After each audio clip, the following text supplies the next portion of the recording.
4 പേർ ഇരിക്കുന്നു. അത് മുസ്അബ് ഇബ്നു സുബൈർ എന്നവരാണ്. ഇരിക്കും പറഞ്ഞ് നമുക്കൊന്ന് കൊതിയാവുകയല്ലേ, തമന്നൗ, നമുക്ക് ജീവിതത്തിൽ വലിയ വലിയ ലക്ഷ്യങ്ങൾ പ്രാപിക്കാനുള്ള ഒരു തരം ചിന്തകളാകട്ടെ എന്ന് പറഞ്ഞപ്പോൾ കൂടെയുള്ള ആളുകൾ പറഞ്ഞു, ഇബ്ദ അൻത, മുസ്അബേ നിങ്ങൾ തന്നെ അങ്ങ് തുടങ്ങിയെന്ന് പറഞ്ഞു. ഇതുപോലൊരു സംഭവം ഉമർ റളിയല്ലാഹു അൻഹുവിൻ്റേതുണ്ട്, നിങ്ങൾ കേട്ടിട്ടുണ്ടായിരിക്കും. ഇതല്ല. മുസ്അബ് ഇബ്നു സുബൈറെ, നിങ്ങളുടെ ആഗ്രഹം എന്ന് പറഞ്ഞ് തുടങ്ങിക്കേ, എന്നാൽ പിന്നെ ഞങ്ങളൊക്കെ പറയാം. മുസ്അബ് ഇബ്നു സുബൈർ എന്നവർ പറഞ്ഞു, വിലായത്തുൽ ഇറാഖ്, എനിക്ക് ഇറാഖിൻ്റെ ഗവർണർഷിപ്പ് കിട്ടണം, ഇറാഖിൻ്റെ ഭരണം. അന്ന് ഇറാഖ് എന്ന് പറഞ്ഞാൽ നമ്മൾ ഇന്ന് യൂറോപ്പ് എന്നൊക്കെ പറയുന്ന പോലെ അന്ന് അറബ് ലോകത്ത് അസൂയാവഹമായ പുരോഗതി അന്നുള്ള ഒരു രാജ്യമാണ് ഇറാഖ്. അടുത്ത കാലം വരെ നമ്മളറിയണം, ഇസ്ലാമിക ലോകത്ത് നമ്മൾ പറയും ഇസ്ലാമിക നാഗരികത. ആ നാഗരികതയിൽ ഒരുപാട് സയൻറ്റിസ്റ്റുകൾ ഉണ്ടായി. ദാറുൽ ഹിക്മ, ബൈത്തുൽ ഹിക്മ എന്ന് പറഞ്ഞ മഹാവിജ്ഞാന ശേഖരത്തിൻ്റെ ഒരു വിജ്ഞാനത്തിൻ്റെ മഹാഗോപുരമുണ്ടായി. അല്ലെങ്കിൽ ബൈത്തുൽ ഇസ്തിഷ്ഫ, നമ്മളൊക്കെ ഇന്ന് മുസ്തഷ്ഫ എന്ന് പറയുന്ന ആതുരാലയങ്ങൾ, ഹോസ്പിറ്റലുകൾ, സയൻറ്റിസ്റ്റുകൾ, വലിയ വലിയ മാത്തമാറ്റീഷ്യൻസ്, ഫിസിസിസ്റ്റ്, സയൻറ്റിസ്റ്റുകൾ ഇസ്ലാമിക ലോകത്ത് കടന്നു വന്നതൊക്കെ ഇറാഖിലാണ് ഇവരൊക്കെ വന്നത്. ബഹുഭൂരിപക്ഷം ആളുകൾ, കുറച്ച് പേർ ഖുറാസാനിൽ കാണും. അപ്പം അന്ന് ഇറാഖ് ഒരു സ്വപ്ന നഗരിയാണ്, ഒരു സ്വപ്ന രാജ്യമാണ്. വിലായത്തുൽ ഇറാഖ്. ഒരാൾ ചോദിക്കുക, നീ എന്താ ആഗ്രഹം? എനിക്ക് അമേരിക്കൻ പ്രസിഡന്റ് ആവണമെന്നൊക്കെ പറഞ്ഞാൽ എന്താ ഇന്നത്തെ അവസ്ഥയിൽ? അതാണ് അന്ന് ഇറാഖിൻ്റെ വിലായത്ത് എന്ന് പറഞ്ഞാൽ. അപ്പോൾ എനിക്കൊരു മെമ്പർ ആവണം എന്നല്ല പറയണത്, ഇറാഖിൻ്റെ വാലിയാവണം, ഗവർണറാകണം മുസ്അബ് ഇബ്നു സുബൈർ എന്നവർ. പിന്നെ പറഞ്ഞു, വതസവ്വജ സുഖൈന ഇബ്നത്ത് ഹുസൈൻ, മഹാനായ ഹുസൈൻ ഇബ്നു അലി റളിയല്ലാഹു അൻഹു തങ്ങളുടെ കുടുംബമാണ്. ഒരു സയ്യിദ് കുടുംബത്തിലെ മഹദിയായ സുഖൈന ബീവിയെ, ഹുസൈൻ തങ്ങളുടെ മകൾ സുഖൈന ബീവിയെ കല്യാണം കഴിക്കണം. ഒന്നുപോലെ ഒരാളെയും കൂടെ വേണമെന്ന് പറഞ്ഞു. ആയിഷ ബിൻതു തുൽഹത്ത് ബിൻ ഉബൈദില്ലാഹ്, സ്വർഗത്തിലേക്ക് പോകുമെന്ന് നബി തങ്ങൾ 10 പേരുടെ പേരെടുത്ത് പറഞ്ഞതിലുണ്ട് തുൽഹത്ത് ബിൻ ഉബൈദില്ലാഹി റളിയല്ലാഹു അൻഹു. തുൽഹ തങ്ങളുടെ മകൾ ആയിഷ എന്നവര്. 2 കുടുംബം. ഒന്ന് സയ്യിദ് കുടുംബത്തിൽ നിന്നൊരു പെണ്ണ് വേണം, ഒരാളെ കല്യാണം കഴിക്കണം, സുഖൈന ബീവിയെ. പിന്നെ സ്വർഗവാസി എന്ന് നബി തങ്ങൾ പറഞ്ഞ തുൽഹ തങ്ങളുടെ പൊന്നുമോൾ ആയിഷ ബിൻ തുൽഹത്ത് ബിൻ ഉബൈദില്ലാഹ്. പിന്നെ ഇറാഖിൻ്റെ ഭരണാധികാരവും. അതിൽ കുറഞ്ഞപ്പോൾ എന്താ വേണ്ടത്? മുസ്അബ് ഇബ്നു സുബൈർ എന്നവർ അങ്ങനെയാണ് പറഞ്ഞത്, എൻ്റെ ആഗ്രഹം ഇതാണ്, കല്യാണം കഴിക്കണമെന്ന് മാത്രമല്ല, അത് ആരെ കഴിക്കണം, ഏത് കുടുംബത്തിൽ നിന്നാവണം എന്നുവരെ പറഞ്ഞു. അടുത്ത ആൾ പറയാൻ തുടങ്ങി. ഈ പറഞ്ഞതുപോലെ നടന്നു എന്നാ. 2 പേരും കല്യാണം കഴിച്ച്, സുഖൈന ബീവിയെയും സുഖൈന ബിൻതുൽ ഹുസൈൻ റളിയല്ലാഹു അൻഹ, ആയിഷ ബിൻതു തുൽഹത്ത് ബിൻ ഉബൈദില്ല, 2 പേരെയും കല്യാണം കഴിച്ചു. 2 ആൾക്കും അന്ന് 500 ദിർഹം മഹർ കൊടുത്ത മഹാനാണ്. 500 ദിർഹം മഹറാണ്. 500 ദിർഹത്തിന് അവരുടെ കല്യാണത്തിൻ്റെ ചെലവുകളും നിർവഹിച്ച് ഗംഭീരമായൊരു വിവാഹം നടത്തി. ആര്? മുസ്അബ് ഇബ്നു സുബൈർ റളിയല്ലാഹു അൻഹു. അദ്ദേഹത്തിൻ്റെ ആഗ്രഹം അങ്ങനെ ആയിരുന്നു.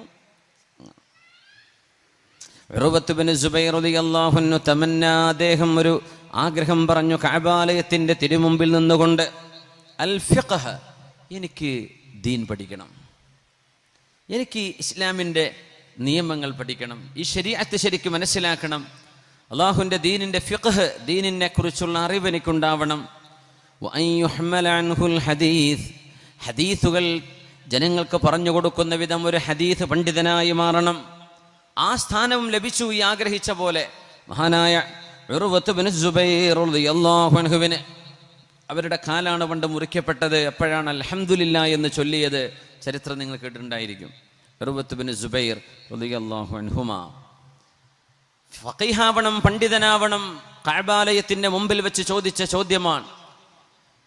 3-ാമത്തേത്, അബ്ദുൽ മലിക് ഇബ്നു മർവാൻ ആഗ്രഹിച്ചു, അൽ ഖിലാഫ, എനിക്ക് ഖലീഫയാകണം. ലോക മുസ്ലിം രാജ്യങ്ങളുടെ അധികാരമുള്ള ആളാണ് ഖലീഫ, എനിക്ക് ഖലീഫയാകണം. അബ്ദുൽ മലിക് ഇബ്നു മർവാൻ ഖലീഫയാവുകയും ചെയ്തു. വലിയ അത്ഭുതമാണ് അബ്ദുൽ മലിക് ഇബ്നു മർവാനിൻ്റെ. അദ്ദേഹം കണ്ടൊരു അത്ഭുതകരമായ സ്വപ്നം നിങ്ങൾ കേട്ടിട്ടുണ്ടായിരിക്കും. നമ്മുടെ വിഷയത്തിൻ്റെ ഭാഗമില്ലാത്തതുകൊണ്ട് പറയുന്നില്ല. നബി തങ്ങളുടെ മസ്ജിദുൻ നബവിയുടെ മൂലയിൽ മൂത്രൊഴിക്കുന്നതായിട്ട് അദ്ദേഹം സ്വപ്നം കണ്ടത്. 4 മൂലയിലും. ആ സ്വപ്നത്തിന് സഈദ് ബിൻ മുസയ്യിബ് എന്നവർ വ്യാഖ്യാനം കൊടുത്തത് അദ്ദേഹത്തിൻ്റെ 4 മക്കളും ഖലീഫമാരാകുമെന്നാണ്. കണ്ടത് മൂത്രമൊഴിച്ചതാണ്, പക്ഷെ അതിൻ്റെ വ്യാഖ്യാനം മക്കൾക്ക് അധികാരം കിട്ടുന്നായിരുന്നു. അത് അങ്ങനെ സംഭവിക്കുകയും ചെയ്തു. നമ്മുടെ വിഷയത്തിൻ്റെ ഭാഗമല്ല, മാറ്റി നിൽക്കുക. 4-ാമത്തെ ആൾ അബ്ദുല്ലാഹി ബിൻ ഉമർ റളിയല്ലാഹു അൻഹുമാ ഇരിക്കുന്നുണ്ട്. എല്ലാവരും ആഗ്രഹം പറഞ്ഞു. മുസ്അബ് ബിൻ സുബൈർ എന്നവരും ഉർവത്ത് ബിൻ സുബൈർ എന്നവരും അബ്ദുൽ മലിക് ബിൻ മർവാനും അവനവരുടെ ആഗ്രഹങ്ങൾ, കഅബാലയത്തിൻ്റെ മുന്നിൽ നിന്ന് ഉന്നതമായ ചിന്തകൾ. പക്ഷേ അതിലും വലുതാണ് അബ്ദുല്ലാഹി ബിൻ ഉമർ തങ്ങളുടേത്. മഹാനവറുകളുടെ ആഗ്രഹം എന്തെന്നറിയോ? അൽ ജന്ന, എനിക്ക് സ്വർഗം വേണം.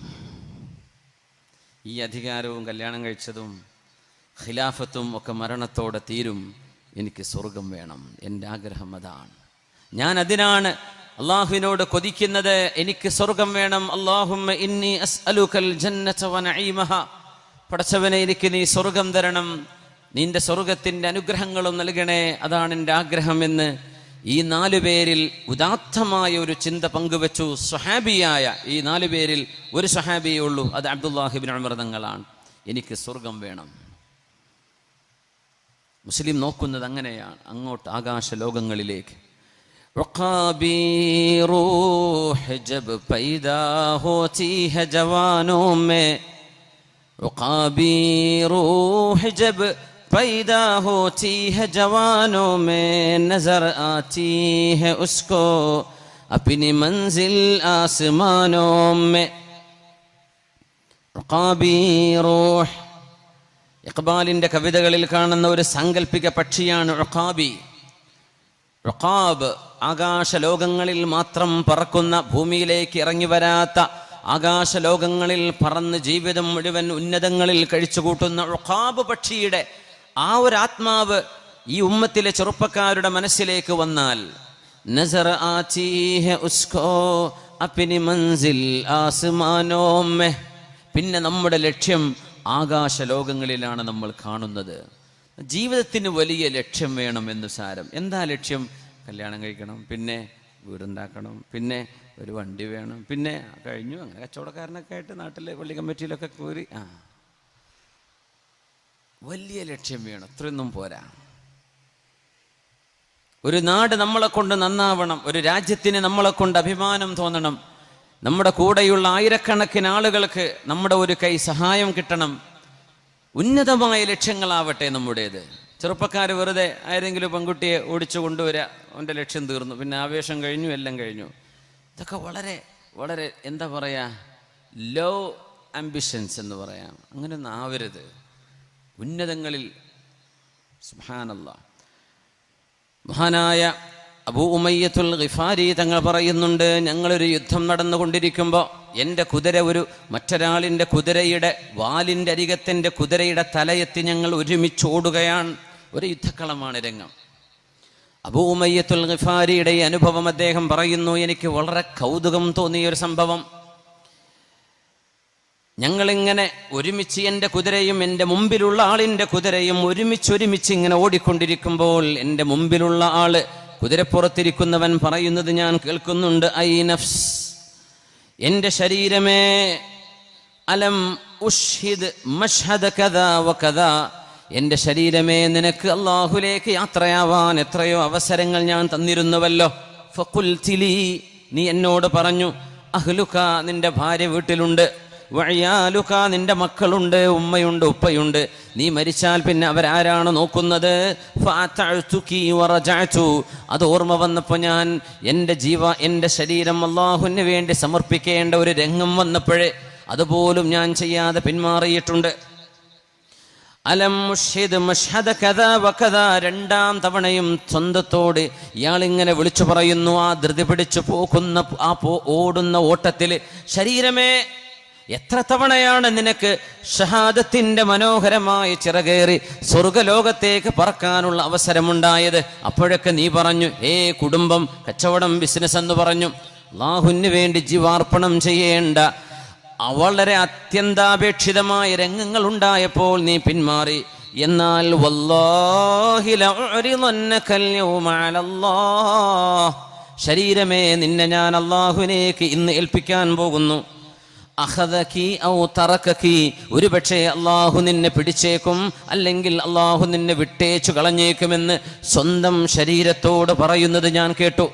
ഞാൻ ഇയാളുടെ പിന്നാലെ കൂടി. ഇതൊരു അത്ഭുതമല്ലേ? യുദ്ധക്കളത്തിൽ ഒരു പോർലേൽക്കാതെ രക്ഷപ്പെട്ട് തിരിച്ചു പോരണമെന്നല്ല അദ്ദേഹം പറയുന്നത്.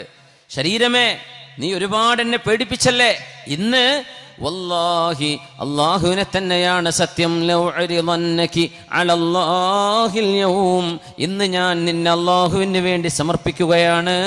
അഖദകി ഔ തറകകി, ഒന്നുകിൽ അല്ലാഹു നിന്നെ പിടിച്ചു വെച്ചേക്കും, അങ്ങനെ നിന്റെ ആത്മാവ് എന്നത്തേക്കുമായി നിന്നോട് യാത്ര പിരിയും. ഔ തറകകി, അല്ലെങ്കിൽ നിന്നെ ഭൂമിയിൽ കുറച്ചു കാലം ജീവിക്കാൻ അല്ലാഹു വിട്ടേച്ചേക്കും. ആ മനുഷ്യന്റെ പിന്നാലെ ഞാൻ കൂടി. ഞാൻ എന്നോട് തന്നെ പറഞ്ഞു, ലഅർമുഖന്നഹുൽ യൗം, ഞാൻ അയാളെ ഒന്ന് കാണട്ടെ എന്ന്. അയാളുടെ പിന്നാലെ ഞാൻ ഓടിയെന്ന് അബൂ ഉമയ്യത്തുൽ ഗിഫാരി തങ്ങൾ പറയുന്നു. അവസാനം യുദ്ധം അവസാനിച്ചപ്പോൾ അദ്ദേഹത്തെ ഞാൻ കണ്ടു. ശരീരത്തിൽ 60 കുന്തമുനകളുടെ ആഴമേറിയ മുറിവുകളുള്ള ശരീരവുമായി കിടക്കുന്നത് ഞാൻ അവിടെ കാണുകയുണ്ടായി. ഒരു മനുഷ്യൻ സ്വന്തത്തോട് പറയുന്ന ഏറ്റവും ഉന്നതമായ അടക്കം പറച്ചിലുകള്, സ്വന്തം ശരീരത്തെ അലൽ ജന്ന, സ്വർഗത്തിന്റെ മീതേക്ക് പറക്കാനുള്ള ആ ഒരു ആവേശത്തോടെ ചിന്തിക്കുന്ന ആളുകൾ അല്ലാഹുവിന്റെ റസൂലിന്റെ മുമ്പിലേക്ക് വരുമ്പോൾ സ്വഹാബിമാർ പലതും ചോദിക്കുമായിരുന്നു. നബിയെ എനിക്ക് വസ്ത്രം വേണം, ചിലർ പറയും നബി എനിക്ക് ഭക്ഷണം വേണം, ചിലർ പറയും നബിയെ എനിക്ക് യാത്ര പോകാൻ ഒട്ടകമില്ല, വാഹനം വേണം. എല്ലാം കൊടുക്കുമായിരുന്നു നബി. അപ്പോഴാണ് ഒരാൾ ഹബീബിനോട് ചോദിക്കുന്നത്, മഹാനായ കഅബ് റളിയല്ലാഹു തആല അൻഹു, റബീഅത്ത് ഇബ്നു കഅബ് റളിയല്ലാഹു അൻഹു, റബീഅത്ത് ഇബ്നു കഅബിൽ അസ്ലമി, മഹാനായ റബീഅത്ത് ഇബ്നു കഅബിൽ അസ്ലമി തങ്ങൾ ഹബീബിനോട് വന്ന് ചോദിച്ചൊരു ചോദ്യമുണ്ട്. വളരെ നിശബ്ദമായ ഒരു രാത്രിയിൽ വേണ്ടവർക്ക് വേണ്ടത് ഹബീബിനോട് ചോദിക്കാൻ പറ്റും. വമാ ലനാ ഇല്ലാ ഇലൈക ഫിറാറുനാ അലൈസ ഫിറാറുൽ ഖൽഖി ഇല്ലാ ഇലർ റുസുലി, പ്രവാചകന്മാരോടല്ലാതെ ആരോടാണ് അനുയായികൾക്ക് പരാതികൾ ബോധിപ്പിക്കാനുള്ളത്? തിരുനബിയോട് ദുന്യാവ് വാങ്ങിച്ചു പോകുന്ന ആളുകൾ ഉണ്ടായിരുന്ന സമയത്ത് മഹാനായ റബീഅത്ത് ഇബ്നു കഅബ് റളിയല്ലാഹു അൻഹു വന്നൊരു ചോദ്യം ചോദിച്ചു. ഹബീബിന്റെ കൂടെ തബൂക്കിലേക്ക് പോകുന്ന ഒരു രാത്രിയിൽ തങ്ങൾ ഒറ്റയ്ക്കാണ്, ഹബീബിന്റെ കൂടെ മറ്റാരുമില്ല. എന്ത് ചോദിച്ചുവോ ദുആ ചെയ്തുകൊണ്ട് കൊടുക്കാൻ കഴിയും ഹബീബിന്. അല്ലാഹുവിന്റെ റസൂലിനോട് ചോദിച്ചൊരു ചോദ്യമുണ്ട്, അസ്അലുക മുറാഫഖതക ഫിൽ ജന്ന, ഹബീബേ അങ്ങയുടെ കൂടെ സ്വർഗ്ഗത്തിൽ ഇരിക്കാൻ ഒരു ഭാഗ്യം എനിക്ക് വേണം നബിയേ. ഈ തബൂക്കിലേക്കുള്ള യാത്രയിൽ അങ്ങയുടെ കൂടെ ഏതാനും നിമിഷങ്ങൾ ചെലവഴിക്കാൻ കഴിഞ്ഞ പോലെ എനിക്ക് സ്വർഗ്ഗലോകത്ത് വരുമ്പോൾ അങ്ങ് ഇരിക്കുന്ന അങ്ങയുടെ കൂടെ ഇരിക്കാൻ എനിക്ക് അവസരം വേണം. വേറെന്തെങ്കിലും ചോദിക്കാനുണ്ടോ? നിങ്ങൾക്ക് പൈസ വേണോ? നിങ്ങൾക്ക് സമ്പത്ത് വേണോ? വസ്ത്രം വേണോ? ഭക്ഷണം വേണോ? എന്താ ഭൗതികമായത്? എന്താണ് വേണ്ടത്? കൂട്ടുകാരെല്ലാം പലതും ചോദിക്കുന്ന കൂട്ടത്തിൽ വിചിത്രമായൊരു ചോദ്യമല്ലയോ മഹാനായ റബീഅ തങ്ങൾ ചോദിക്കുന്നത്? അസ്അലുക മുറാഫഖതക ഫിൽ ജന്ന അവ ഗൈറ ദാലിക, റബീഅ വേറെ എന്തെങ്കിലും വേണോ? നബിയെ എനിക്ക് അതുതന്നെ മതി, നബിയെ അതുതന്നെ മതി. ഖാല, നബി തങ്ങൾ പറയുന്നു നിങ്ങൾക്കത് ലഭിക്കും. ഫഅഇന്നി അലാ ദാലിക ബികസറത്തിസ് സുജൂദ്, ധാരാളം സുന്നത്ത് നിസ്കാരങ്ങൾ വർദ്ധിപ്പിച്ചുകൊണ്ട് സുജൂദിന്റെ എണ്ണം വർദ്ധിക്കുന്ന റക്അത്തുകൾ ഉണ്ടായി നിങ്ങൾ എന്നെ ഒന്ന് സഹായിക്കണേ എന്ന് മഹാനായ റസൂലുള്ളാഹി സ്വല്ലല്ലാഹു അലൈഹി വസല്ലം. മഹാന്മാർ ഈ ഹദീസിനെ വ്യാഖ്യാനിക്കുന്നത് അന്ന് സ്വഹാബിമാർ ഭക്ഷണം കിട്ടാത്ത കാലമാണ്. ഹബീബിന് ആരെങ്കിലും വല്ല ദാനവും കൊടുക്കുമ്പോൾ നബിയെ ഒരു കഷ്ണം എനിക്ക് തരുമോ? നബിയെ അങ്ങേക്ക് കിട്ടിയ വസ്ത്രത്തിലൊന്ന് എനിക്ക് നൽകുമോ എന്ന് ദുന്യാവിയായ ഭൗതികമായ കാര്യങ്ങൾ ചോദിക്കപ്പെട്ടിരുന്നൊരു കാലത്താണ്. ഉദാത്തമായ ലക്ഷ്യവും കണ്ടുകൊണ്ട് ഉന്നതമായൊരു ചോദ്യം ഹബീബിനോട് ചോദിക്കുന്നത്. നബിയെ പട്ടിണിയും പ്രയാസങ്ങളും ഞാൻ സഹിക്കാം നബിയെ, പക്ഷേ എനിക്ക് നാളെ സ്വർഗം വേണം. അസ്അലുക മുറാഫഖതക ഫിൽ ജന്ന, നാളെ അങ്ങയുടെ കൂടെ എനിക്ക് സ്വർഗം എന്നല്ല എനിക്ക് അങ്ങയുടെ കൂടെ ഹബീബിന്റെ കൂടെ ഇരിക്കാനുള്ള, അങ്ങയുടെ കൂടെ സ്വർഗത്തിൽ ഇരിക്കാനുള്ള സൗഭാഗ്യം ഉണ്ടാകണം നബിയേ. ഒരു മുഅ്മിനായ മനുഷ്യന്റെ ചിന്ത ഇത്രയും ഗൗരവത്തിൽ അള്ളാഹുവിന്റെ മുമ്പിലേക്ക് അവതരിപ്പിക്കപ്പെടുന്ന ചിന്തകൾക്ക് പോലും പ്രതിഫലമുണ്ടെന്നല്ലേ നമ്മൾ ആഗ്രഹിക്കണം. അങ്ങനെയൊക്കെ ആഗ്രഹിക്കണം. ഉമർ ഇബ്നുൽ ഖത്താബ് റളിയല്ലാഹു അൻഹുവിന്റെ ഒരു സംഭവം ഇതിനോട് ചേർത്ത് പറയുന്നു. നമ്മൾ ചർച്ച ചെയ്ത വിഷയങ്ങളാണത്. ഉമർ റളിയല്ലാഹു അൻഹു സ്വഹാബിമാരെ കിട്ടിയപ്പോ അൻസ്വാരികളും മുഹാജിറുകളും ഇരിക്കുമ്പോൾ ചോദിച്ചു, തമന്നൗ, നിങ്ങളൊന്ന് ആഗ്രഹിച്ചോളൂ, അവനവന്റെ ആഗ്രഹങ്ങളൊന്ന് പറയേ. സ്വഹാബിമാര് പറഞ്ഞു, ഉമർ എന്നവരെ ഞങ്ങൾ എന്തു പറയാനാണ്? ഉമർ തങ്ങൾ പറഞ്ഞു, നിങ്ങൾ പറയ്, ജീവിതത്തിലെ ഒരു ആഗ്രഹം പറയ്. നിങ്ങൾക്കൊരു ആഗ്രഹം ഉണ്ടാവില്ല ജീവിതത്തിൽ, ഒരു അച്ചീവ് ചെയ്യേണ്ട ഒരു ടാർഗറ്റ് എന്ന് പറയേ. ഒരു സ്വഹാബി പറഞ്ഞു, ഉമർ എന്നവരെ ഞാൻ ആഗ്രഹിക്കുന്നു,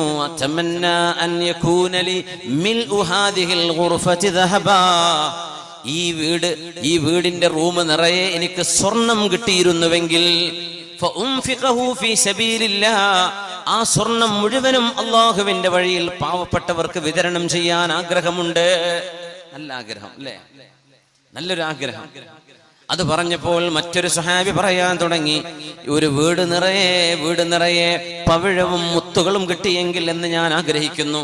അവയുടെ മൂല്യം എത്രയോ അതിനു സമാനമായ ദാനങ്ങൾ അള്ളാഹുവിന് വേണ്ടി ചെയ്യാൻ എനിക്ക് ആഗ്രഹമുണ്ട്.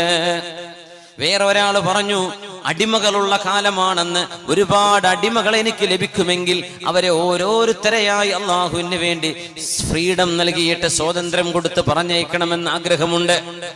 അപ്പോഴാണ് ഉമർ ഇബ്നുൽ ഖത്താബ് റളിയല്ലാഹു അൻഹു, ഇന്ന മിൻ ഉമ്മതി ലമുഹദ്ദസീന വമുകല്ലമീൻ, അല്ലാഹു തആലയിൽ നിന്ന് നേരിട്ട് വിവരം ലഭിക്കുന്ന വിധത്തിൽ ഇൽഹാമിന്റെ വിവരം ലഭിക്കുന്ന മുഹദ്ദസീങ്ങൾ എൻ്റെ ഉമ്മത്തിലുണ്ടെങ്കിൽ മിൻഹും ഉമർ ഇബ്നുൽ ഖത്താബ്, അത് ഉമർ ഇബ്നുൽ ഖത്താബ് ആണ് എൻ്റെ ഉമ്മത്തിലുള്ള മുഹദ്ദസുൻ മുകല്ലമുമെന്ന് നബി സല്ലല്ലാഹു അലൈഹി വസല്ലം തങ്ങൾ അന്നത്തെ സ്വഹാബികളിലുള്ള ഉമർ തങ്ങളെ പുകഴ്ത്തി പറഞ്ഞിട്ടുണ്ട്. മഹാനായ ഉമർ റളിയല്ലാഹു അൻഹുവിന്റെ അകക്കണ്ണുകൾക്ക് നല്ല കാഴ്ചയാണ്.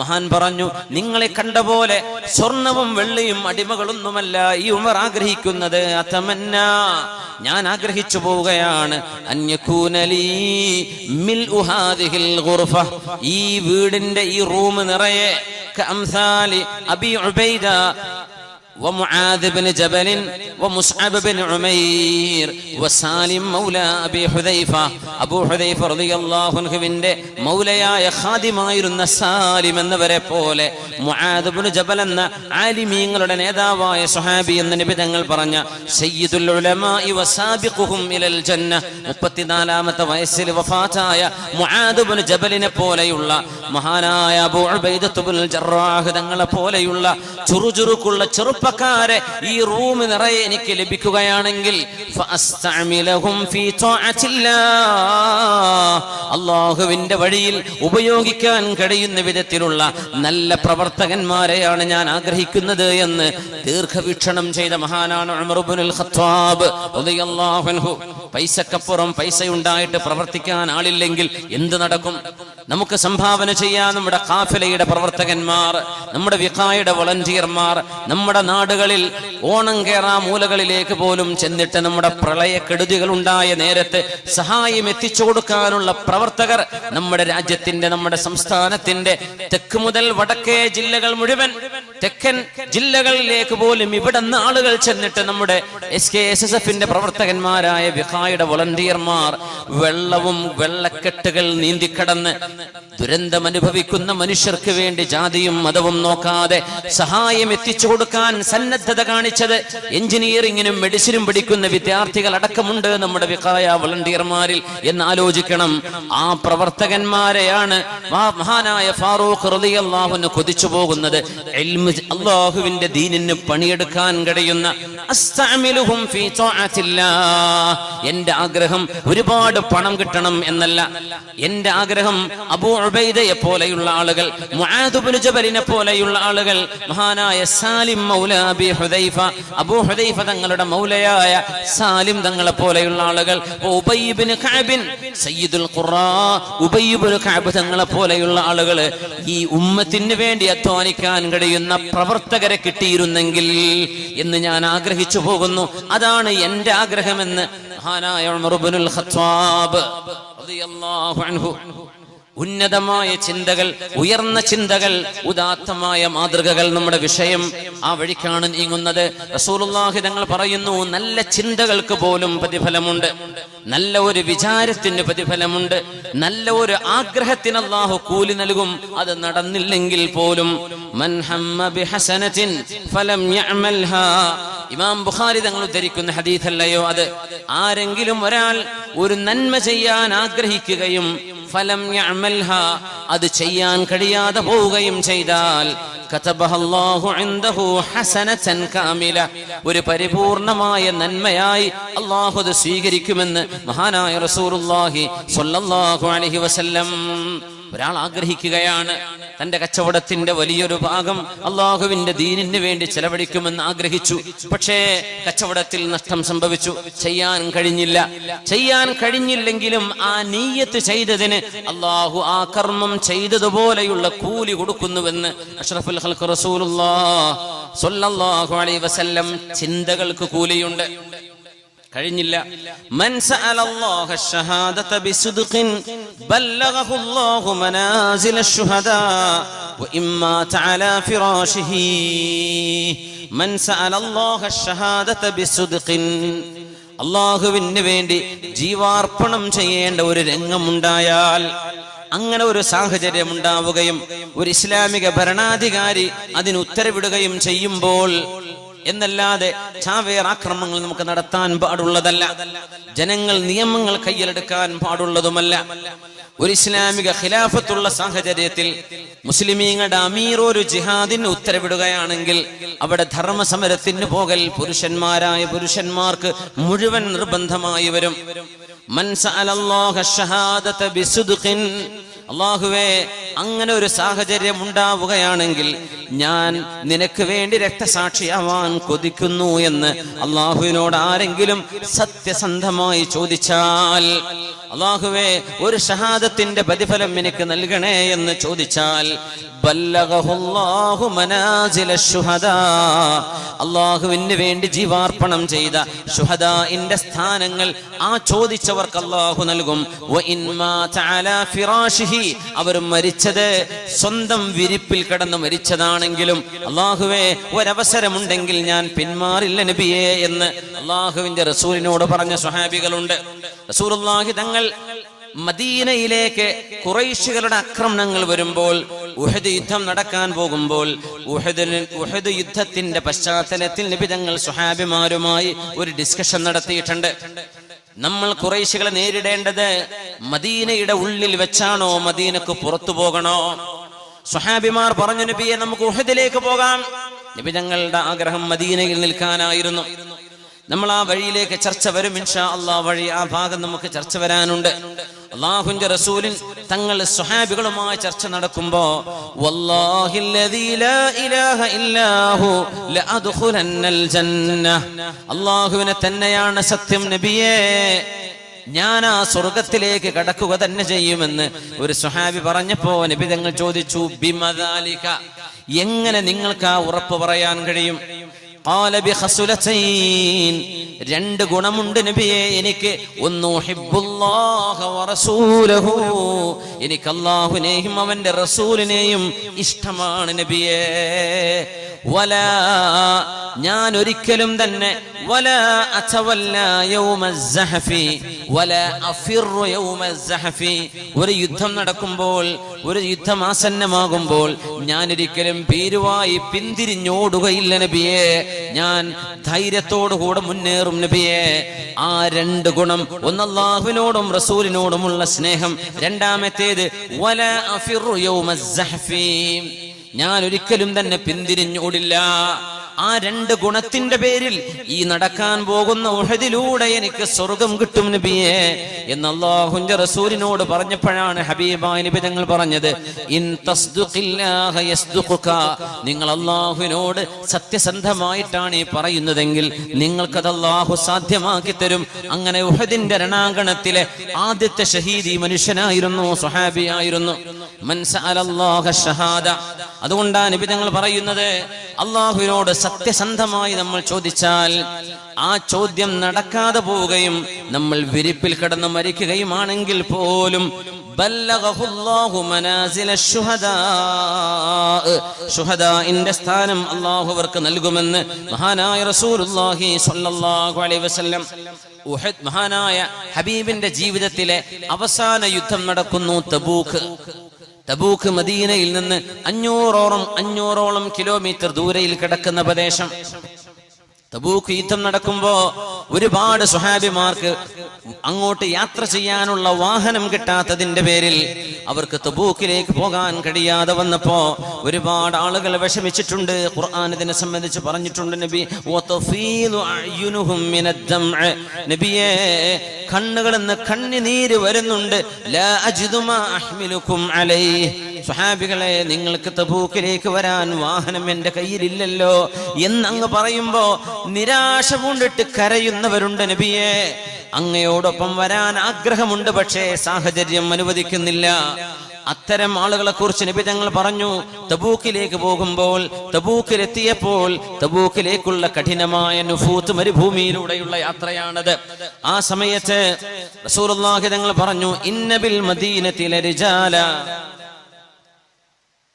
ഇന്ന ബിൽ മദീനതി ലരിജാല മാ സിർതും മസീറൻ വലാ ഖതഅതും വാദിയൻ ഇല്ലാ കാനൂ മഅകും ഹബസഹുമുൽ ഉദുറു. മുത്തഫഖ് അലൈഹി ആയ ഹദീസാണിത്. റസൂലുള്ളാഹി തങ്ങൾ പറയുന്നു, സ്വഹാബികളെ, മരുഭൂമിയിലൂടെയുള്ള ഈ യാത്രയിൽ നമുക്കൊരുപാട് പ്രയാസങ്ങൾ ഉണ്ടാകുന്നുണ്ട്. കുറെ ആളുകളെ കാണാതെയാവും. യാത്ര പോയിട്ട് നബി തങ്ങൾ ചിലയിടത്ത് ക്യാമ്പ് ചെയ്യും. തങ്ങൾ ചോദിക്കും, എല്ലാവരും എത്തിയിട്ടുണ്ടോ? ചിലരെത്തിയിട്ടില്ല എന്ന് പറയും. തങ്ങൾ പറയും, നമുക്ക് കാത്തിരിക്കണ്ട, അയാളിൽ ഒരു നന്മയുണ്ടെങ്കിൽ നമ്മളിലേക്ക് എത്തിച്ചേരും, നമുക്ക് പോകാം. ഉംറക്ക് പോകുന്ന അമീറന്മാരൊന്നും അത് ചെയ്യൂല. പിന്നെ നാട്ടിലേക്ക് വരാൻ പറ്റൂല. ഒരാൾ ബാത്റൂം പോയി കാണാതായാലേ എന്നാ ബസ് വിടല്ലേ എന്ന് പറയാൻ പറ്റൂല. പക്ഷെ നബി തങ്ങൾ എന്ത് ചെയ്യും? ആരെങ്കിലും വരാൻ നേരം വൈകിയാൽ നമുക്ക് പോകാം, അയാളിൽ നന്മയുണ്ടെങ്കിൽ നമ്മുടെ അടുത്ത് എത്തിക്കോളൂ എന്ന് പറയും. പക്ഷെ ഗ്രൂപ്പ് കൊണ്ടുപോകുമ്പോൾ ഇത് ചെയ്യാൻ പറ്റൂലല്ലോ. 100 ആൾ ഒരാൾക്ക് വേണ്ടി വെയിറ്റ് ചെയ്യേണ്ടി വരും. ആൾ വരട്ടെ. ചിലപ്പോൾ ചായ കുടിക്കാൻ പോകും, ചിലക്ക് വലി ഉണ്ടാവും, ഇടയ്ക്ക് മറവിൽ പോയതായിരിക്കും. അപ്പൊ എത്തണ വരെ കാത്തിരിക്കന്നെ. തങ്ങളത് ചെയ്യൂല. സമയം വളരെ കണിശമാണ് നബി തങ്ങൾക്ക്. തങ്ങൾ വളരെ പങ്ക്ച്വലാണ്. ഹബീബായ നബി തങ്ങൾ, ആരെങ്കിലും വരാൻ ബാക്കിയുണ്ടോ? ഇയകും ഫീഹി ഖൈറുൻ സയൽഹഖു ബിനാ. If Allah knows anything better in that person, he would definitely reach us. Inshallah, let's go. നമുക്ക് പോകാം. അല്ലാഹു ആ മനുഷ്യനിൽ ഒരു നന്മ കാണുന്നുണ്ടെങ്കിൽ നമ്മുടെ ഒപ്പം എത്തും. പേടിക്കണ്ട, നമുക്ക് പോകാം. റസൂലുള്ളാഹി തങ്ങൾ അങ്ങനെ കാത്തിരുന്ന ഒരു സ്വഹാബിയുണ്ട്, അബൂദറുൽ ഗിഫാരി റളിയല്ലാഹു അൻഹു. അതൊക്കെ തബൂക്കിലാണ് സംഭവിച്ചത്. അബൂദർ വരട്ടെ, കുൻ അബൂദർ. ഒരാളിങ്ങനെ ദൂരെ നിന്ന് വരുന്നു, അത് അബൂദർ ആവട്ടെ, അത് അബൂദർ ആവട്ടെ എന്ന് നബി തങ്ങൾ പറഞ്ഞിട്ടുണ്ട്. ഒരു സ്വഹാബിയുടെ ഒട്ടകം കാണാതെയായി. ആ ഒട്ടകം കാണാതെയായപ്പോ വളരെ വിഷമിച്ചു. നമ്മുടെ കാറിന്റെ കീ പോയ പോലെയല്ല ഇത് ഒട്ടകമായി പോയിട്ടുള്ളത്. മറ്റേ ഡ്യൂപ്ലിക്കേറ്റ് കീ എങ്കിലും ഉണ്ടാക്കാം, കമ്പനിക്കാരെ വിളിച്ചുകൊണ്ടത് എന്തെങ്കിലും ഒരു പരിഹാരം ചെയ്യിക്കാം. ഇത് ഒട്ടകല്ലേ, ഒട്ടകത്തിന് വല്ല GPS ഉണ്ടോ? അങ്ങോട്ട് പോവല്ലേ, എവിടെ തിരയാൻ? മരുഭൂമിയിലൂടെ മുത്തനബിയോട് വന്ന് ചോദിച്ചു. തങ്ങൾ പറഞ്ഞു കൊടുത്തു, നിങ്ങളുടെ ഒട്ടകം ഇന്നാലിന്ന താഴ്വരയിലെ മുൾച്ചെടികളിൽ കുടുങ്ങി നിൽക്കുന്നുണ്ട്, അവിടെ പോയിക്കോ, കിട്ടുന്നു പറഞ്ഞു. അപ്പോ ഏതാനും മൈലുകൾക്കപ്പുറം ആ ഒട്ടകമുണ്ട്, അത് കിട്ടി. പിന്നെ ചെല്ലുമ്പോൾ വെള്ളമില്ല. സ്വഹാബികളൊക്കെ വളരെ വിഷമിച്ചിരിക്കുകയാണ്. സ്വഹാബികളൊക്കെ പറഞ്ഞു, നമ്മുടെ ഒട്ടകം അറുത്തിട്ട് ഒട്ടകത്തിന്റെ ബ്ലാഡർ, അതിൽ വെള്ളം സൂക്ഷിക്കുന്ന ഒരു ബ്ലാഡർ ഉണ്ട് ഒട്ടകത്തിന്, അതെടുത്തിട്ട് കുടിക്കാം, മാംസം നമുക്ക് ഭക്ഷണവും ഉപയോഗിക്കാം. ഇടപെട്ടിട്ട് പറഞ്ഞു, പൊന്നാര നബിയേ, വെള്ളമില്ലാത്തതിന്റെ പേരിൽ സ്വഹാബിമാർ ഒട്ടകങ്ങളെ അറുക്കാൻ വെച്ചിരിക്കുകയാണ്, അത് അപകടമാണ് നബിയേ. ഒട്ടകമില്ലെങ്കിൽ എങ്ങനെ യാത്ര തുടരും? തബൂക്കിലേക്ക് എത്തണ്ടേ, തബൂക്ക് കഴിഞ്ഞ് മദീനത്തേക്ക് റിട്ടേൺ വരണ്ടേ? ഒട്ടകമില്ലെങ്കിൽ എന്തു ചെയ്യൂ നബിയേ? അതുകൊണ്ട് സ്വഹാബികളോട് ഒട്ടകത്തെ അറുക്കരുത് എന്ന് പറയുകയും, അല്ലാഹുവിനോട് അങ്ങക്കൊന്ന് ദുആ ചെയ്തൂടെ നബിയെ, അങ്ങയുടെ പ്രാർത്ഥനയ്ക്ക് ഉത്തരമുണ്ടല്ലോ. അപ്പോഴാ നബി തങ്ങൾ, നിങ്ങളുടെ കൂടെയുള്ള അല്പാൽപമുള്ള വെള്ളങ്ങളൊക്കെ കൊണ്ടുവരൂ.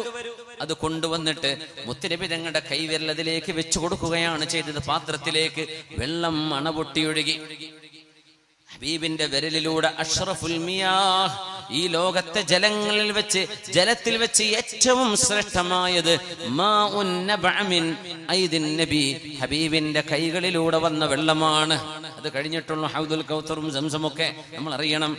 ആ വെള്ളമുണ്ടായ മഹാത്ഭുതം ഉമർ തങ്ങളാ പറഞ്ഞത്, നബിയേ സ്വഹാബികളാരോടും അങ്ങ് ഒട്ടകങ്ങൾ അറുക്കരുത് എന്ന് പറയണം, അങ്ങ് ദുആ ചെയ്യണം നബിയേ, അങ്ങ് ദുആ ചെയ്താൽ അല്ലാഹു ഉത്തരം നൽകുമല്ലോ. അങ്ങനെ പരിശുദ്ധമായ തബൂക്കിൽ ഹബീബായ നബി തങ്ങളുടെ എത്രയോ ഹബീബിന്റെ മുഅ്ജിസത്തുകൾ കാണപ്പെട്ട സമയമാണത്. ആ കഷ്ടപ്പാടുകളൊക്കെ നടക്കുമ്പോഴാ നബി തങ്ങൾ പറയുന്നത്, ഇന്ന ബിൽ മദീനത്തി റിജാല മാ സിർതും മസീറൻ വലാ ഖതഅതും വാദിയൻ ഇല്ലാ കാനൂ മഅകും. സ്വഹാബികളെ, കടുത്ത പാറമലകൾ നമ്മൾ കയറി ഇറങ്ങുമ്പോഴും മരുഭൂമിയിലൂടെ കടുത്ത ചൂടിൽ ജൂൺ ജൂലൈ മാസത്തിലാണ് തബൂക്ക് നടന്നത്. ആലോചിക്കണം, എന്താ ഇപ്പോഴത്തെ ദുബൈയിലൊക്കെ ചൂട് എത്രയാണ്, ഗൾഫ് നാടുകളിലെ ഈ നേരത്തെ ചൂട്. ഈ വർഷത്തെ ഹജ്ജ് എത്ര വലിയ ചൂടിലാണ് നടക്കുന്നത്. 50 ഡിഗ്രി 48 55 ഡിഗ്രി ചൂടായിരിക്കും. അള്ളാഹു നമ്മുടെ ഹാജിമാർക്ക് അത് എളുപ്പമാക്കി കൊടുക്കട്ടെ, അള്ളാഹു എളുപ്പമാക്കി കൊടുക്കട്ടെ. ഹജ്ജ് അറബ് മാസത്തിൽ സംഭവിക്കേണ്ട കാരണം തന്നെ ഇതാണ്. ഒരാൾക്ക് ചൂട് പറ്റൂല, എന്നാ പിന്നെ വെയിറ്റ് ചെയ്തു. ഹജ്ജ് ലൈഫിൽ, ജീവിതത്തിൽ ഒരു ഹജ്ജേ നിർബന്ധമുള്ളൂ. എന്നാ പിന്നെ ഒരു 8-10 കൊല്ലം കഴിഞ്ഞാൽ ഈ ചൂടിന്ന് മാറി തണുപ്പിലേക്ക് കാലാവസ്ഥ മാറും. നീ അപ്പം പോയി ചെയ്താൽ മതി. അങ്ങനെ എല്ലാ കാലാവസ്ഥയിലൂടെയും അറബ് മാസം കറങ്ങി വരും. 30 വർഷമാകുമ്പോ ജനുവരി ഫെബ്രുവരി മാസം കണക്ക് കൂട്ടിയാൽ ജനുവരി മുതൽ ഡിസംബർ വരെയുള്ള കാലത്തിൽ ഹജ്ജ് നടക്കും. ഒരു 30 കൊല്ലത്തിനിടയിൽ 60 വയസ്സ് ജീവിക്കുന്ന ഒരാൾക്ക് ഒരേ മാസത്തിൽ, ഇത് ഏതാ മാസം, ഇത് ജൂലൈ അല്ലേ, ഈ ജൂലൈയിൽ ഹജ്ജ് നടക്കുന്നു. ഇനി ഒരു 30 കൊല്ലം കഴിഞ്ഞാൽ ജൂലൈയിൽ ഹജ്ജായിരിക്കും. സുബ്ഹാനല്ലാഹ്. അറബ് മാസത്തിന്റെ പ്രത്യേകത അതാണ്. എല്ലാ സീസണിലൂടെയും കടന്നു പോകും. തബൂക്ക് നടക്കുന്നത് ജൂലൈ മാസത്തിലാണ്, നല്ല ചൂടുള്ള സമയത്താണ്. സ്വഹാബികളെ, നിങ്ങൾ ഈ മലയോരങ്ങൾ കയറിയിറങ്ങുമ്പോഴും മരുഭൂമിയുടെ ചൂടുള്ള മണലിലൂടെ നടക്കുമ്പോഴും ദാഹാർത്തരായി അല്ലാഹുവിനെ ത്യാഗം ചെയ്യുമ്പോഴും നിങ്ങളുടെ കൂടെ യാത്ര ചെയ്യാത്ത ഒരുപാട് ആളുകൾ മദീനയിലുണ്ട്. അവർക്ക് നിങ്ങളോടൊപ്പം ഈ മരുഭൂമി താണ്ടിക്കടന്ന പ്രതിഫലം അല്ലാഹു നൽകുന്നുണ്ട്. ഹബസഹുമുൽ ഉദുറു, അവർക്ക് വരാൻ കഴിയാതെ പോയത് ന്യായമായ ഒരു കാരണമുണ്ടായതിന്റെ പേരിലാണ്. ഒരു വാഹനം കിട്ടാത്തതിന്റെ പേരിൽ അവർക്ക് വരാൻ കഴിഞ്ഞിട്ടില്ല. ഉണ്ടെങ്കിൽ അവർ നിങ്ങളോടുകൂടെ ഉണ്ടാകുമായിരുന്നു. അതുകൊണ്ട് നിങ്ങൾ സഹിക്കുന്ന എല്ലാ ത്യാഗത്തിന്റെയും പ്രതിഫലം വീട്ടിലിരിക്കുന്ന മദീനയിലെ ഒരുപാട് ആളുകൾക്ക് ലഭിക്കുന്നുണ്ട്. അവരുടെ നീയത്ത് നിങ്ങളോടൊപ്പമാണ്, മനസ്സുകൊണ്ടവർ നിങ്ങളോടൊപ്പമുണ്ട്. അതുകൊണ്ട് അല്ലാഹു കൂലി നൽകുന്നു. ഒരു നല്ല സദസ്സ് നടന്നു എന്ന് വിചാരിക്കാം. ഇപ്പൊ ഇവിടെ ബഹുമാനപ്പെട്ട തങ്ങളുടെ നേതൃത്വത്തിൽ, നമ്മുടെ ഏഴിമല സഫ്വാൻ തങ്ങളുടെ നേതൃത്വത്തിൽ ദുആ മജ്ലിസ് നടക്കും. നാളെ നേരം വിളിച്ചിട്ട് പറയടോ, നല്ലൊരു ദുആ മജ്ലിസ് കിട്ടിയട്ടോ, നീ എന്തേ വരാതിരുന്ന്? പടച്ചോനെ, ഞാനത് അറിഞ്ഞില്ലല്ലോ. ഒന്ന് പറയണ്ടടോ, ഒന്ന് വാട്സപ്പിലോ ഒന്ന് ഫോണിലോ ഒന്ന് പറഞ്ഞുകൂടായിരുന്നോ? എനിക്കും വരാമായിരുന്നല്ലോ എന്ന് നാളെ രാവിലെ ഒരാൾ നിങ്ങളോട് പറഞ്ഞാൽ ഈ ദുആന്റെ കൂലി അയാൾക്ക് കിട്ടിയിട്ടുണ്ടെന്നാ. ആഗ്രഹം ഉണ്ടായിരുന്നു, അറിഞ്ഞില്ലല്ലോ. ഇവിടെ നല്ല ഗാനമേള നടന്നു. അപ്പൊ രാവിലെ ചെന്നിട്ട് പറയടോ, എന്തേലും ഇന്നലത്തെ പാട്ടും ഡാൻസൊക്കെ നീ കണ്ടോ? ഞാൻ ഒരൊറ്റ പരിപാടി മിസ്സാക്കാത്ത ആളാ, ഞാനത് അറിഞ്ഞില്ല, ഞാൻ കോഴിക്കോട് വിട്ടുപോയി, അങ്ങനെയാണെങ്കിൽ എന്റെ ട്രിപ്പ് ഞാൻ മാറ്റുമായിരുന്നു എന്ന് പറഞ്ഞാൽ ഇവിടെ വരാതെ ഇന്ന് കോഴിക്കോട് പോയ ആൾക്ക് ആ തിന്മയുടെ കുറ്റം അള്ളാഹു ചാർത്തി കൊടുക്കുന്ന, മനസ്സുകൊണ്ട് ഇതിന്റെ കൂടെ നിന്നതിന്റെ പേരിൽ. അതാണ് ദീൻ. ചെയ്തോ ഇല്ലേ എന്നല്ല. ചിലപ്പോ ഒരു നബി തങ്ങൾ പറഞ്ഞു, നമ്മളൊരു സ്ഥലത്തെത്തി, അവിടെ ഒരു കല്യാണത്തിന് പോയി എന്ന് വിചാരിക്കുക, അവിടെ ചെയ്യാൻ പാടില്ലാത്ത എന്തോ നടക്കുന്നുണ്ട്, നമ്മൾ ചെന്ന് പെട്ടുപോയതാണ്, നമ്മൾ മനസ്സുകൊണ്ട് വെറുത്തുകൊണ്ടാണ് അവിടെ നിൽക്കുന്നത്. ആ നൃത്തത്തിൽ നമുക്ക് കുറ്റമില്ല. നേരെ മറിച്ച് അവിടെ ശരീരം കൊണ്ട് ആള് പ്രസന്റ് അല്ല, പക്ഷെ ആള് മനസ്സുകൊണ്ട് കൊതിക്കുന്നുണ്ട്, അങ്ങനത്തെ ഒരു പരിപാടി കിട്ടിയാൽ ഞാൻ പോയിട്ട് വായ നോക്കി ഇരിക്കുമായിരുന്നു എന്ന് മനസ്സിൽ തോന്നലുള്ള ഒരാൾക്ക് അവൻ എവിടെ പോയിരുന്നാലും ഈ തിന്മയുടെ കുറ്റം അയാൾക്കുണ്ടാവുകയും ചെയ്യുന്ന മനസ്സ് ഭയങ്കരമാണ്. നമ്മുടെ ഡിസിഷൻ മേക്കിംഗ് അതൊരു വലുതാണ്. അതുകൊണ്ടാണ് മദീനയിലുള്ള ആളുകൾക്ക് അവർ നിങ്ങളുടെ കൂടെ യാത്ര ചെയ്തിട്ടില്ല, പക്ഷേ അവർക്ക് നിങ്ങളുടെ പ്രതിഫലം നിങ്ങൾക്ക് കിട്ടുന്നത് പോലെ അവർക്കും ലഭിക്കുന്നുണ്ട്. അവർ മദീനയിലാണ്. എന്തേ? അവർക്ക് ഉദ്റുണ്ട്, വരാൻ പറ്റാത്തതാണ് എന്ന് മഹാനായ റസൂലുള്ളാഹി സ്വല്ലല്ലാഹു അലൈഹി വസല്ലം. മുത്തുനബി തങ്ങൾ പറയുന്നുണ്ട് മറ്റൊരു സംഭവം, രാത്രിയിൽ തഹജ്ജുദ് നിസ്കരിക്കുന്ന ഒരാൾ എന്നും നിസ്കരിക്കും. സുബഹിക്ക് മുമ്പ് എഴുന്നേറ്റ് തഹജ്ജുദ് ഉണ്ട്. പക്ഷേ ഒരു ദിവസം ഉറക്കം ഓവർടേക്ക് ചെയ്തു. ഫഗലബഹു അലൈഹാ നൗമുൻ. ഒരു ദിവസം നിസ്കരിക്കാൻ പറ്റിയില്ല. ബാങ്ക് കൊടുത്തിട്ടാണ് അറിയണത്. അപ്പൊ തഹജ്ജുദിന്റെ ടൈം കഴിഞ്ഞു. ഇല്ലാ കുതിബ ലഹു അജ്റു സ്വലാത്തിഹി. അയാൾ ചെയ്യുന്ന ആ നിസ്കാരത്തിന്റെ പ്രതിഫലം അയാൾക്ക് ലഭിക്കും. വകാന നൗമുഹു സദഖതൻ അലൈഹി. ആ ഉറങ്ങിയ ഉറക്ക അയാൾക്ക് സ്വതക്കയായി ഗണിക്കും ചെയ്യുമെന്ന് മഹാനായ റസൂലുള്ളാഹി സ്വല്ലല്ലാഹു അലൈഹി വസല്ലം. മാഷാ അല്ലാഹ്. എന്നും നിസ്കരിക്കുന്ന ആളാ അല്ലെ? ഉമ്മാക്ക് ഒക്കെ കഴിഞ്ഞ് വന്ന ഒരു ക്ഷീണുണ്ട്. നാട്ടിൽ എത്ര വരെ ആ ക്ഷീണം അറിയില്ല, അവിടുന്ന് പോരുമ്പോഴും ആ ക്ഷീണം അറിയില്ല. ഉംറയിൽ എത്ര ഉംറ ചെയ്താലും ക്ഷീണം. നാട്ടിലെത്തിയിട്ടുണ്ട്. റബ്ബേ, ഞാനിപ്പോൾ കൂത്തുപറമ്പ് തന്നെയാണോ അല്ല വല്ല അമേരിക്കയിലാണോ, ഏതാ സ്ഥലം പോലും തിരിയാത്തൊരു ക്ഷീണം വരാണ്ട് ഉംറക്ക് പോയി കഴിഞ്ഞാൽ അല്ലേ? ഒരു ദീർഘയാത്ര കഴിഞ്ഞു വന്നാൽ ഉറക്ക് കണ്ണ് പൊങ്ങണില്ല. അവര് പറയില്ലേ, നിസ്കരിക്കാൻ പറ്റുന്നില്ല, അറിയുന്നില്ല. അവര് മഅദൂരിങ്ങളാണ്. യാത്രാക്ഷീണല്ലേ, അള്ളാഹു പുറത്തു കൊടുക്കും. നിസ്കാരം ഖളാ കൂട്ടണം. പക്ഷേ അവർക്ക് നഷ്ടപ്പെട്ടു പോയ അവരുടെ തഹജ്ജുദ് അവർ ആഗ്രഹിച്ചിരുന്നു, ഉണർന്നാ നിസ്കരിക്കണമെന്ന്. ഗലബഹു അലൈഹ അന്നൗം. ഉറക്കം കൊണ്ട് സാധിക്കാതെ പോയി. എന്നാൽ എന്നും ചെയ്തിരുന്ന അത്, റബ്ബേ ഉണരണം, അലാമൊക്കെ വെച്ചിട്ടാ കിടക്കണത്, പക്ഷെ എണീക്കാൻ പറ്റിയില്ല. എന്നാൽ ഇല്ലാ കുതിബ ലഹു അജ്റു സ്വലാത്തിഹി. അവരുടെ നിസ്കാരത്തിന്റെ തുല്യമായ കൂലി അല്ലാഹു നൽകും. അവർ ആ രാത്രി നിസ്കരിച്ചിട്ടില്ല, എന്നും ചെയ്യുന്ന റക്അത്തിന്റെ എണ്ണം ഇന്നും കിട്ടും. സുബ്ഹാനല്ലാഹ്. അങ്ങനെയാണ്. യുവാവായിരുന്ന സമയത്ത് ഒരുപാട് നന്മ ചെയ്തു, പിന്നെ അസുഖമായപ്പോൾ ചെയ്യാൻ പറ്റിയില്ല, ആക്സിഡന്റ് ആയി കിടപ്പിലായി പോയി. ആരോഗ്യമുള്ള സമയത്ത് സ്ഥിരം ചെയ്യുന്ന നന്മ രോഗികൾക്ക് അല്ലാഹു കൊടുക്കുന്നുണ്ട് എന്നാണ് റസൂലുള്ളാഹി തങ്ങൾ പറയാ സ്വല്ലല്ലാഹു അലൈഹി വസല്ലം. എന്തേ? അവരത് ചെയ്യുന്നവരാണ്. പിന്നെ ഒരു ആക്സിഡന്റ് പറ്റിപ്പോയതല്ലേ, അസുഖം വന്നതല്ലേ, അറ്റാക്ക് സംഭവിച്ചതല്ലേ, സാരമില്ല. മുഅ്മിനായ മനുഷ്യന്റെ തീരുമാനം, മനസ്സിലിരുപ്പ്, നമ്മുടെ ഉന്നതമായ ചിന്തകൾക്ക് പോലും അല്ലാഹു കൂലി നൽകുന്നു എന്ന് മഹാനായ റസൂലുള്ളാഹി സ്വല്ലല്ലാഹു അലൈഹി വസല്ലം. അതുകൊണ്ടാണ് 1,00,000 ദിർഹമിനെക്കാളും ഒരു ദിർഹമിന് കൂലിയുണ്ട്. സബഖ ദിർഹമുൻ 100,000. 1,00,000-നേക്കാൾ ഒരു ദിർഹമിന് അല്ലാഹു കൂലി നൽകുന്നുണ്ട്. 1,00,000 ദിർഹമിനേക്കാളും കേവലം ഒരു ദിർഹം കൊടുത്ത ആൾക്ക് കൂലിയുണ്ട്, കൂടുതലുണ്ട്. ഖാലു, അവരെ പറഞ്ഞു, യാ റസൂലല്ലാഹ്, അല്ലാഹുവിന്റെ റസൂലേ, കൈഫ യസ്ബിഖു ദിർഹമുൻ 100,000. നബിയേ, ഒരു ദിർഹം എങ്ങനെ 1,00,000-ലേറാവുന്നത്? 1,00,000-ന് കിട്ടുന്നതിനേക്കാളും ഒരു ദിർഹമിന് കിട്ടുകയോ? മുഴുവൻ കേൾക്കണം. പാട്ടപ്പിരിവൊക്കെ ഉണ്ടാവില്ലേ, ബക്കറ്റ് പിരിവൊക്കെ ഉണ്ടാവില്ലേ? 100 കൊടുക്കാൻ കഴിച്ചു, 1 കൊടുത്താൽ മതി എന്ന് വിചാരിക്കണ്ട. എന്താ പറയണെന്ന് ശരിക്കും കേട്ടോളേ. എന്താ, എപ്പോഴാണ് ഈ 1,00,000-നേക്കാൾ ഒന്നിന് കൂലി കിട്ടുക എന്നറിയോ? ഒരു മനുഷ്യന്റെ കയ്യിൽ ആകെ 2 ദിർഹമേ ഉണ്ടായിരുന്നുള്ളൂ. ഞങ്ങൾ ആകെ 2 റുപ്യുള്ളൂ കയ്യിൽ. അതിൽ നിന്ന് ഒന്നാണ് എടുത്തു കൊടുത്തത്, നേര് സമ്പത്തിന്റെ പകുതി. അത് എണ്ണത്തിൽ ഒന്നുള്ളൂ, പക്ഷെ അത് വണ്ണത്തിൽ വലുതാ. ആകെ 2 ഉള്ളൂ, അതിലൊന്നാണ് കൊടുത്തത്. അതുകൊണ്ടാണ് അയാൾ സ്വതക്ക ചെയ്തത്. 1,00,000 കൊടുത്ത ആളുണ്ട്, ലഹു മാലുൻ കസീർ. കോടികൾ ആസ്തിയുള്ള ഒരാൾ പള്ളിക്ക് 1,00,000 കൊടുത്തു. കൂലിപ്പണി ചെയ്യുന്ന ഒരാൾ പള്ളിക്ക് ഒരു 500 രൂപ കൊടുത്തു. ആ 1,00,000-നേക്കാൾ ഈ 500-നായിരിക്കും കൂലി കൂടുതൽ എന്നാണ് ഈ പറഞ്ഞതിനർത്ഥം. ഉള്ളതിൽ നിന്നാണ് ഈ കൊടുത്തത്. 2 ദിർഹമുള്ള ആളാണ് ഈ കൊടുത്തത്.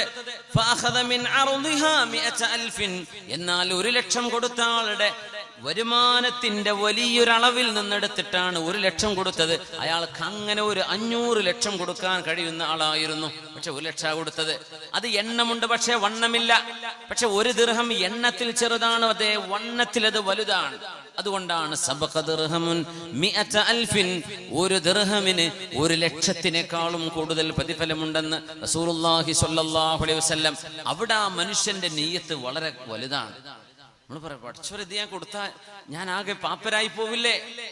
ഞാൻ ആകെ വിഷമിച്ചു പോകില്ലേ എന്ന് ചിന്തിക്കുന്ന നേരത്താണ് എടുത്തു കൊടുക്കുന്നത്. സുബ്ഹാനല്ലാഹ്. മുസ്തഫ ഉദവി അഖുദുസ്താന്റെ പരിപാടിയൊക്കെ നടക്കില്ലേ? ഉണ്ടാവില്ലേ? ഉസ്താദ് നല്ല വേദ പറഞ്ഞുതരും, പിന്നെ എന്തെങ്കിലുമൊക്കെ സംഭാവന വേണമെന്ന് പറയും അല്ലേ? പെണ്ണുങ്ങളൊക്കെ സ്വർണം കൊടുക്കും. നമ്മൾ മട്ടന്നൂർ പള്ളിയൊക്കെ അങ്ങനെ ഒരുപാട് സ്ഥാപനങ്ങൾ, നമ്മുടെ മഹല്ലുകളിലൊക്കെ ഒരുപാട് സേവനങ്ങൾ അദ്ദേഹത്തെ കൊണ്ട് ചെയ്യാൻ കഴിഞ്ഞു. അള്ളാഹു ദീർഘായുസ്സും ആഫിയത്തും കൊടുക്കട്ടെ. അപ്പം ആകെ ഒരു മോതിരമുള്ളൊരു പെണ്ണിൻ്റെ അടുത്ത് എന്ന് വിചാരിക്കുക, അതെടുത്ത് കൊടുക്കണ ഒരു മോതിരത്തിൻ്റെ കൂലിയും 100 പവൻ കെട്ടിച്ചപ്പോൾ വാപ്പ തന്നിട്ടുണ്ട്, അതിന്നൊരു 2 പവൻ കൊടുക്കുക എന്ന് പറഞ്ഞതും തമ്മിലുള്ള വ്യത്യാസം അതാണ് ഈ പറഞ്ഞത്. ഉള്ളതിൽ നിന്ന് കൊടുക്കുക. ഒരുപാടുണ്ട്, അതിൽ നിന്ന് കുറച്ചായി കൊടുക്കുന്നത്. അതിൽ നിന്ന് ഒരുപാട് കൊടുത്താൽ മാഷാ അല്ലാഹ്. അള്ളാഹു നോക്കുന്നത് എണ്ണത്തിലേക്കല്ല, വണ്ണത്തിലേക്കാണ്. അതുകൊണ്ടാണ് നാളെ മീസാനാണ് അള്ളാഹു വെച്ചത്. തുലാസിൽ തൂക്കുന്നല്ലേ പറഞ്ഞത്, നോട്ടെണ്ണിന് മെഷീനിൽ എണ്ണി നോക്കുന്നല്ല പറഞ്ഞത്, അദ്ദാദല്ല. നാളെ മീസാനാണ്. അള്ളാഹു അമല് തൂക്കുക ചെയ്യാനാണ്. എത്ര നിസ്കാരം ഉണ്ടെന്ന് ചിലരുടെ 2 റക്അത്ത് നിസ്കാരം വേറൊരാളിന്റെ 10 റക്അത്ത് സുന്നത്തിനേക്കാളും പവറുണ്ട്. അതുകൊണ്ട് അള്ളാഹു നാളെ തൂക്കുക ചെയ്യുന്നത് അമലുകൾ, എണ്ണി നോക്കല്ല. റക്അത്തൊക്കെ ഒന്ന് വരട്ടെ, എണ്ണം നോക്കട്ടെ എന്നല്ല. മീസാൻ, തുലാസാണ്. തുലാസിൽ എണ്ണൂല, തൂക്കി നോക്കുകയാണ്. സല്ലു അലൻ നബി മുഹമ്മദിൻ വആലി. ഒന്ന് എഴുന്നേറ്റ് സ്വലാത്തുല്ലിരുന്നാലോ അല്ലേ? എഴുന്നേൽക്കാൻ പ്രയാസമുള്ളവർ എഴുന്നേൽക്കണ്ട, അല്ലാത്തവരൊക്കെ സല്ലു അലൻ നബി മുഹമ്മദിൻ വആലി. അല്ലാഹുമ്മ സല്ലി അലാ സയ്യിദിനാ മുഹമ്മദിൻ വഅലാ ആലി സയ്യിദിനാ മുഹമ്മദിൻ വബാരിക് വസല്ലിം അലൈഹി. ഉറക്കെ ചൊല്ലിക്കോളൂ. അല്ലാഹുമ്മ സല്ലി അലാ സയ്യിദിനാ മുഹമ്മദിൻ وعلى آل سيدنا محمد وبارك وسلم عليه.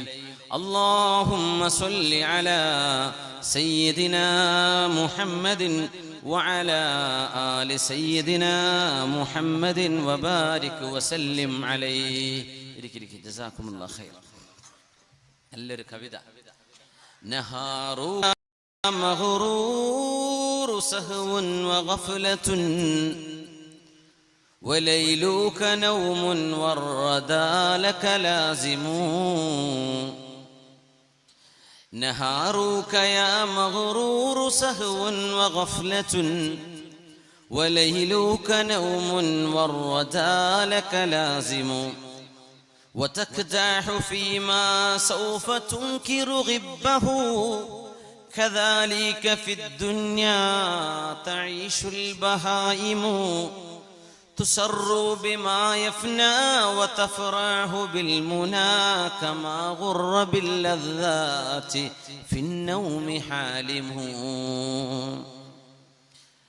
ഐഹികമായ ഭ്രമത്തിൽ മത്ത് പിടിച്ചു പോയവനെ, നിന്റെ രാത്രി മുഴുവനും ഉറക്കമാണ്, പകൽ മുഴുവനും അശ്രദ്ധയാണല്ലേ. വെറുതെ നടക്കാൻ ജീവിതത്തിന്റെ ലക്ഷ്യം കണ്ടിട്ടില്ല.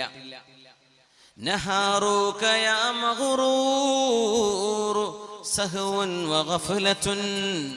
അശ്രദ്ധമായി, ഹീഡ്ലെസ്, ചിന്തകളില്ലാതെ നടക്കുന്ന പകലാണോ നിന്റേത്?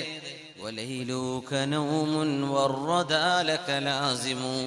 രാത്രി മുഴുവനും ഉറങ്ങി തീർക്കുകയാണോ? രാത്രി രഹസ്യമായ ചർച്ച നടക്കുന്ന നേരമാണ്. പണ്ട് രാജാക്കന്മാർ രഹസ്യ മീറ്റിംഗ് കൂടൽ രാത്രിയിലാണ്, പാതിരാവിലാണ്. അതാണ് ഈ തഹജ്ജുദിന്റെ പ്രത്യേകത. പാതിരാത്രി എല്ലാവരും പോയി കിടന്നുറങ്ങുമ്പോഴേ രഹസ്യമായിട്ട് പടച്ചവനോട് പറയാൻ പറ്റുള്ളൂ എന്നാണ്.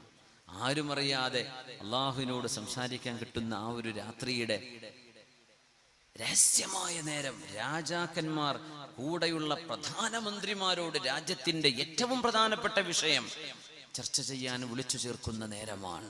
അതാണ് തഹജ്ജുദിന്റെ നേരം. സുബ്ഹാനല്ലാഹ്. അത് ഉറങ്ങിത്തീർക്കല്ലേ, അത് ഉറങ്ങിത്തീർക്കല്ലേ. نهارك يا مغرور سهو وغفلة وليلك نوم والردى لك لازم. تكداه فيما سوف تنكر غبه كذلك في الدنيا تعيش البهائم. പകലന്തിയോളം നമ്മൾ അധ്വാനിക്കുന്നത് ഖബറിലേക്ക് പോകുമ്പോൾ ഇട്ടേച്ചു പോകുന്നതിന് വേണ്ടിയാണ് നമ്മൾ ഇത്രയധികം ടെൻഷൻ എടുക്കുന്നത് അല്ലേ? കച്ചവടം നന്നായിട്ട് വിജയിക്കണമെങ്കിൽ നമ്മൾ മുഴുവൻ അതിന് കൊടുത്താലേ ദുന്യാവെന്ന് കുറച്ചിട്ടുള്ളൂ. വാപ്പ രാവിലെ അങ്ങോട്ട് കച്ചവടത്തിന് കയറിയാൽ വാപ്പ വല്ല രാത്രി 11-12 മണിക്കാണ്. എന്താ പരിപാടി? ക്യാഷിൽ വേറെ ആരും വാപ്പ നിർത്തൂല, ധൈര്യമില്ല. എന്നിട്ട് എന്താ കിട്ടുക? എല്ലാ മുതലാളിമാരും കിട്ടുന്ന പോലെ കുറച്ച് കിട്ടും. അതിനെന്തൊക്കെ കൊടുത്തു? ഒരു വാദിന് വരാൻ പറ്റൂല, ഒരു ഇൽമിന്റെ ദുആക്ക്, ഒരു മജ്ലിസിലേക്ക്, ഒരു മജ്ലിസുന്നൂറിലേക്ക് ഒന്നും വരാൻ നേരല്ല. അപ്പൊ ബിസിയല്ലേ? നിങ്ങൾ മുഴുവൻ നിങ്ങളെ കൊടുത്താലേ ദുന്യാവെന്ന് കുറച്ച് കിട്ടുള്ളൂ എന്നാണ് ദുന്യാവിന്റെ പ്രശ്നം. ഫുൾ ടൈം അതിലേക്ക് എൻഗേജ് ആവണം. അപ്പോൾ കുറച്ച് പൈസ ഇട്ടുള്ളൂ, ആവശ്യത്തിനടുത്ത് ബാക്കി. അല്ലാഹുമ്മ ജഅൽ ഖൂത ആലി മുഹമ്മദിൻ കഫാഫാ. പടച്ചവനെ, എൻ്റെ ഉമ്മത്തി, എൻ്റെ വീട്ടുകാർക്ക് ജീവിക്കാൻ ആവശ്യമായ സമ്പത്തെ വേണ്ടു റബ്ബേ, അതിലേറെ എനിക്ക് വേണ്ട എന്ന് ദുആ ചെയ്തിട്ടുണ്ട് റസൂലുള്ളാഹി സ്വല്ലല്ലാഹു അലൈഹി വസല്ലം. അതുകൊണ്ട് ജീവിതത്തിന് ഉന്നത ലക്ഷ്യങ്ങളാകട്ടെ, ചെറുപ്പക്കാര് വെറുതെ ആകെയുള്ള ലക്ഷ്യം കുറച്ച് കാശുണ്ടാക്കി വണ്ടിയെടുത്ത് എവിടെയെങ്കിലും ചെന്ന് ആശാസ്യമല്ലാത്ത പ്രവർത്തനങ്ങളിലേക്കോ മദ്യപാനമോ മയക്കുമരുന്നിനടിമകളാവുന്നതോ അല്ലെങ്കിൽ വ്യഭിചാരമോ കൊണ്ടു നടന്ന് ജീവിതത്തെ തുലച്ചുകളയല്ലേ. ഉന്നതമായ ലക്ഷ്യങ്ങൾ വേണം.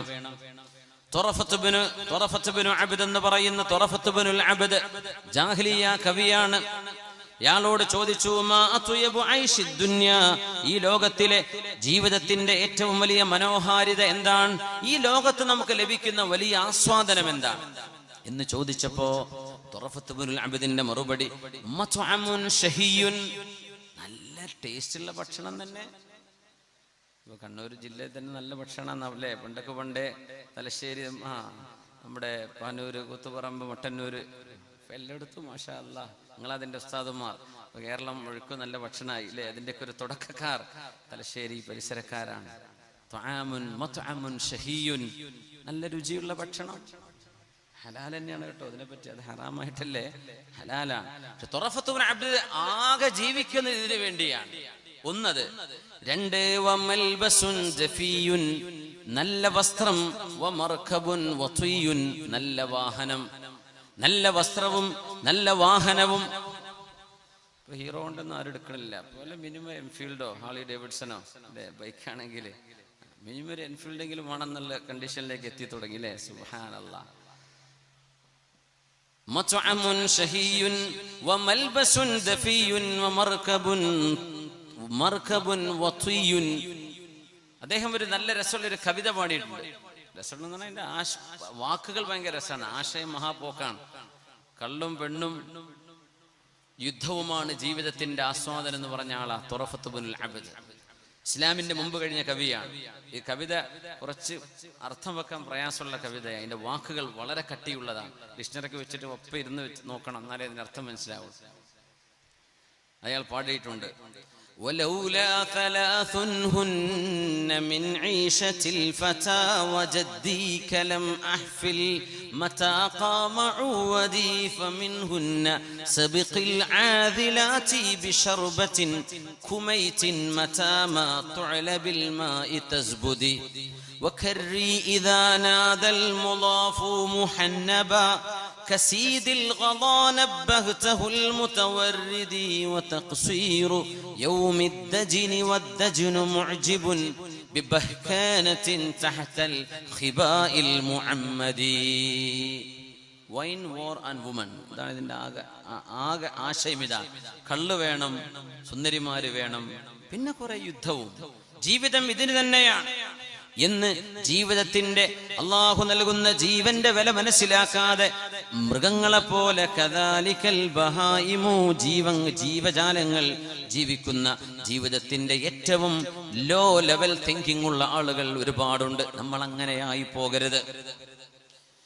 മഹാനായ അമീറുൽ മുഅ്മിനീൻ ഉമർ ഇബ്നു അബ്ദുൽ അസീസ് റളിയല്ലാഹു അൻഹു അധികാരം ഏറ്റെടുത്തിരിക്കുന്നു. നമ്മുടെ സംഘാടകർ ബക്കറ്റുമായിട്ട് വരുന്നുണ്ട്. ഇൻഷാ അല്ലാഹ് തുടങ്ങിക്കോട്. നമുക്ക് നിങ്ങൾ എണീറ്റുന്നപ്പോൾ പേഴ്സൊക്കെ എടുത്തോ? ഇരിക്കും, വലിയ ബുദ്ധിമുട്ടാണ്. ഒക്കെ എടുത്ത് ഇൻഷാ അല്ലാഹ് എല്ലാവരും റെഡി ആയിക്കോളി. ബിസ്മില്ലാഹിർ റഹ്മാനിർ റഹീം. നല്ല നിയ്യത്ത് കൊടുക്കുക. ഉള്ളതിൽ നിന്ന് നാളെ നമ്മൾ മരിച്ചാൽ കൊടുക്കാൻ പറ്റില്ലല്ലോ. മനുഷ്യനെ റൂഹ് പിടിക്കാൻ വരുമ്പോ മലക്കിനോട് ആകെയുള്ള റിക്വസ്റ്റ്, ഞാൻ സ്വതക്ക കൊടുത്തേക്കാം. എങ്ങനെയെന്നറിയാം? എന്റെ സമ്പത്തിന് പള്ളി കൊടുത്തോളൂ കേട്ടോ, മക്കളോട് ഞാൻ ഒന്ന് വസിയത്ത് പറയട്ടെ, ഒരു മിനിറ്റ് എന്നെ വിട്ടു തരുമോ? നമ്മൾ ആഗ്രഹിക്കുന്നൊരാഗ്രഹം അതായിരിക്കുന്ന വലിയ പ്രയാസമാണ്. നാളെ അള്ളാഹു ഇതിന് ഇരട്ടി തരുമെന്ന് ഈമാനുള്ളവർക്കേ കൊടുക്കാൻ പറ്റുള്ളൂ. 100 രൂപ കൊടുത്താൽ നാളെ ആഖിറത്തിൽ 200 കിട്ടുന്നുണ്ടാവാം, അല്ലേ? അല്ലെങ്കിൽ അതിന് നമ്മുടെ ഈമാൻ അനുചിതമായത്, നമ്മുടെ നിയ്യത്തിന് അനുചിതമായത്. അപ്പോൾ ഇൻഷാ അല്ലാഹ് അതിന് ചെലവുണ്ട്. നമ്മുടെ SKSF-ന്റെ നമ്മുടെ വിഖായ വോളണ്ടിയർമാരാണ് വരുന്നത്. നിങ്ങളൊക്കെ സഹകരിച്ചിട്ട് നല്ലൊരു സഹായം ചെയ്തു കൊടുക്കണേ ഇൻഷാ അല്ലാഹ്. അള്ളാഹു തൗഫീഖ് ചെയ്യട്ടെ. നിങ്ങളെല്ലാവരും സഹകരിക്കൂലേ? ഒരു ഇൻഷാ അല്ലാഹ് പറഞ്ഞേട്ടെ. കുറെ ആൾക്കാർ പറഞ്ഞിട്ടില്ല. ഇൻഷാ അല്ലാഹ് എന്ന് പറഞ്ഞേട്ടെ. ഇൻഷാ അല്ലാഹ്. അപ്പൊ എല്ലാവരും കൊടുക്കണേ. നിങ്ങൾ കൊടുത്തില്ലെന്ന് എനിക്കറിയില്ല, പക്ഷെ അള്ളാഹ്ക്കറിയും. നല്ല റാഹത്തിൽ കൊടുക്കുക. അൽഹംദുലില്ലാഹ്. വേറെ അതിനെപ്പറ്റി പിരിവിനെ പറ്റി വേറെ ഒന്നും പറയണ്ടല്ലോ. നമ്മൾ വിഷയത്തിലേക്ക് പോവല്ലേ? ഇൻഷാ അല്ലാഹ്. അൽഹംദുലില്ലാഹ്. അമീറുൽ മുഅ്മിനീൻ ഉമർ ഇബ്നു അബ്ദുൽ അസീസ് റളിയല്ലാഹു അൻഹു അധികാരം ഏറ്റെടുത്തു. ബഹുമാനപ്പെട്ടവരുടെ ഭാര്യ എന്ന് പറയുന്നത് ഫാത്തിമ ബിൻതു അബ്ദുൽ മലിക്. നേരത്തെ പറഞ്ഞില്ലേ, ഒരാൾ കഅബന്റെ മുമ്പെന്ന് ആദ്യം നമ്മൾ പറഞ്ഞ ചരിത്രം അതാ. ആഗ്രഹിച്ചില്ലേ അബ്ദുൽ മലിക് ബിൻ മർവാൻ, അദ്ദേഹത്തിന്റെ മകള്, വാപ്പ രാജാവ്, സഹോദരൻ രാജാവ്, 2 സഹോദരന്മാർ രാജാക്കന്മാർ, ഭർത്താവും രാജാവ്. അങ്ങനത്തെ ഒരു രാജകീയ സുന്ദരിയാണ് ഫാത്തിമ ബിൻതു അബ്ദുൽ മലിക്. ഒരുപാട് ആഭരണങ്ങൾ ഉണ്ടായിരുന്നു കല്യാണം കഴിഞ്ഞ് വന്നപ്പോ. ഉമർ ഇബ്നു അബ്ദുൽ അസീസ് എന്നവര് മുജദ്ദിദാണ്. അവരുടെ മുൻഗാമികളായ അമവി ഭരണാധികാരികൾ ചെയ്ത എല്ലാ തിന്മകളും തിരുത്തിയ മഹാനാണ്. ഭാര്യന്റെ കയ്യിൽ ഒരുപാട് ഡയമണ്ട്സ് കണ്ടപ്പോഴേ, മോളെ പാപ്പ തന്നതാണല്ലേ. ഇതൊക്കെ ഒരുപാട് പാവപ്പെട്ടവരുടെ സകാത്തിന്റെ മുതൽ നിന്റെ മുൻഗാമികൾ ഭരണാധികാരികൾ കൈയടക്കി വെച്ചതാ മോളെ, ആ വളക്കൊന്ന് ഉരുക്കിയെന്ന് പറഞ്ഞു. ആ മാല ലക്ഷക്കണക്കിന് ദിർഹമുകൾ വില വരുന്നത്, മോളെ അത് നിന്റേതല്ല, അത് നിന്റെ കാരണവന്മാരൊക്കെ ജനങ്ങളിൽ നിന്ന് പിടിച്ചു വരച്ച് അന്യായം ചെയ്തതാണ്. അതൊക്കെ മുസ്ലിമീങ്ങളുടെ ഖജനാവിലേക്ക് പോകണം, നിന്റെ മാലയെ ഊരിക്കുമെന്ന് പറഞ്ഞു. നമ്മുടെ പെൺകുട്ടിയോട് പറഞ്ഞാൽ നടക്കുവോ? ആരെങ്കിലും ഊരി കൊടുക്കുവോ? നമ്മൾ ഊരി കൊടുക്കുവോ? ആ വാച്ച് ഊരി തന്നേന്ന് പറഞ്ഞ അന്യായം ശരിയല്ല. ഫസ്റ്റ് ദിവസം കല്യാണം കഴിഞ്ഞ് വന്നപ്പോഴേ ഊരിക്കൊടുത്തു ഇസ്ലാമിന്റെ ഖജനാവിലേക്ക്. ഭർത്താവ് മരിച്ചു. ഉമർ ഇബ്നു അബ്ദുൽ അസീസ് 2 വർഷവും ചില്ലറയെ ഭരണം നടത്തിയിട്ടുള്ളൂ. പക്ഷെ 25 കൊല്ലം ഭരണം നടത്തിയ ചരിത്രമാണ് നമ്മുടെ രേഖകളിൽ കാണുന്നത്. അത്രയും വലിയ സംഭവബഹുലമായ ജീവിതം. ഖജനാവിന്റെ സൂക്ഷിപ്പുകാരൻ മെല്ലെ വന്ന് ഫാത്തിമയോട് പറഞ്ഞു, റളിയല്ലാഹു അൻഹ, ഫാത്തിമ ബിൻതു അബ്ദുൽ മലിക്, അബ്ദുൽ മലിക്കിന്റെ മകൾ ഫാത്തിമ, ഫാത്തിമ നിങ്ങളുടെ ആ വളണ്ടല്ലോ, ആ മാല, അത് ഞാൻ ആർക്കും കൊടുത്തിട്ടില്ല, അത് ഖജനാവിൽ അങ്ങനെ തന്നെ ഇരിപ്പുണ്ട്. പിന്നെ ഉമർ ഇബ്നു അബ്ദുൽ അസീസ് മരിച്ചില്ലേ, ഭർത്താവ് മരിച്ചില്ലേ, ആ മാല ഞാൻ തരട്ടെ എന്ന് ചോദിച്ചപ്പോ ബീവി കൊടുത്തൊരു മറുപടി ഉണ്ട്. അതാണൊരു വല്ലാത്ത മറുപടി.